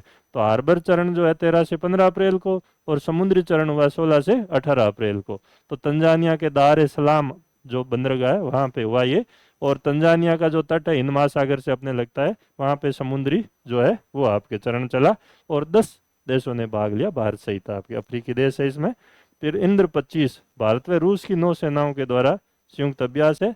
बंदरगाह चरण चेन्नई में, और समुद्री चरण है वो बंगाल की खाड़ी में हुआ। इसी तरह टाइगर ट्रायम्फ 2025 भारत यूएसए का तीनों सेवाओं का मानवीय सहायता और आपदा राहत अभ्यास है। 2 चरण थे इसके भी, ठीक है। बंदरगाह चरण विशाखापट्टनम में, और काकीनाडा के पास आपके समुद्री चरण हुआ। तो ये महत्वपूर्ण है, अभ्यासों से भी आपके प्रश्न पूछे जाते हैं। फिर अभ्यास आक्रमण, भारतीय वायुसेना द्वारा पर्वतीय व मैदानी इलाकों में हवाई हमलों की रणनीति, पहलगाम हमले के बाद किया गया, तो उसी परिप्रेक्ष्य में ध्यान रखना। फिर कुछ सम्मेलन बैठ के आपकी आती है, ठीक है, और विविध। तीसरा अंतर्राष्ट्रीय क्वांटम संचार सम्मेलन विज्ञान भवन दिल्ली में आयोजित हुआ आपके। फिर आपके महाराष्ट्र के चंद्रपुर में इष्टे गोडोन गणेश हाथी प्रजाति के दुर्लभ जीवाश्म प्राप्त हुए। तो ये आपके इस्टोगोडोन गणेश हाथी प्रजाति के दुर्लभ जीवाश्म है। ये हाथी जो वर्तमान हाथी उनका पूर्वज माना जाता है प्लेस्टोसिन एज में आपके, ठीक है ना, जो प्लेस्टोसिन इपोक जिसको अपन जानते हैं 25,000 वर्ष पुराना है। फिर इसी तरह विश्व का प्रथम 3D printed railway station Japan में आपके, और अरीदा शहर का हस्तुशिमा स्टेशन जो है वो 3D प्रिंटेड रेलवे स्टेशन का दर्जा मिला आपके। तो ये आपके करंट है। बाकी हम लोग आप लोगों के लिए बहुत जल्दी आपके RS स्टडी सर्किल सिर्फ SI को डेडिकेटेड बैच होगा आपके, और ऑफलाइन आप लोगों के लिए लेके आ रहे हैं रिद्धि सिद्धि सर्किल पर आपके, ठीक है। 18 मई को जो है ऑफलाइन सेमिनार आयोजित करने जा रहे हैं आपके, और 17 मई को जो है अपने इसी चैनल पर ऑनलाइन सेमिनार भी आयोजित होगा, और ऑफलाइन जो है वो 18 मई को आयोजित होगा आपके, ठीक है ना। तो बहुत जल्दी आपके जो पूरा हमारा बैच RS और SI का मिक्सचर नहीं होगा, सिर्फ SI के लिए ही होगा ये पर्टिकुलर बैच, और इसमें आपको हिंदी की बेस्ट फैकल्टी आपको SI की तैयारी करवाएगी, और GK में RS में आप लोग देख ही चुके हो चमत्कार, SI में भी आप लोग देखोगे, ठीक है ना। हमारे पास बेस्ट से बेस्ट लोग आपको सिलेबस करवाएंगे और पूरा टू द पॉइंट अप्रोच से चलेंगे ताकि आपके क्वेश्चन सही हो। तो करंट अफेयर्स अप्रैल महीने का आप लोगों के सामने था, ठीक है, और ये आपके RS मेंस और सभी परीक्षाओं के लिए महत्वपूर्ण है। इसी प्रकार जो है जनवरी, फरवरी और मार्च का भी आपके जल्दी हम लेकर आएंगे, और इस बार जो RS मेंस है उसमें मई तक का आपका करंट अफेयर्स पूछा जाएगा। जो इंटरव्यू दे रहे हैं उनके लिए भी ये फायदेमंद रहेगा, ठीक है। धन्यवाद।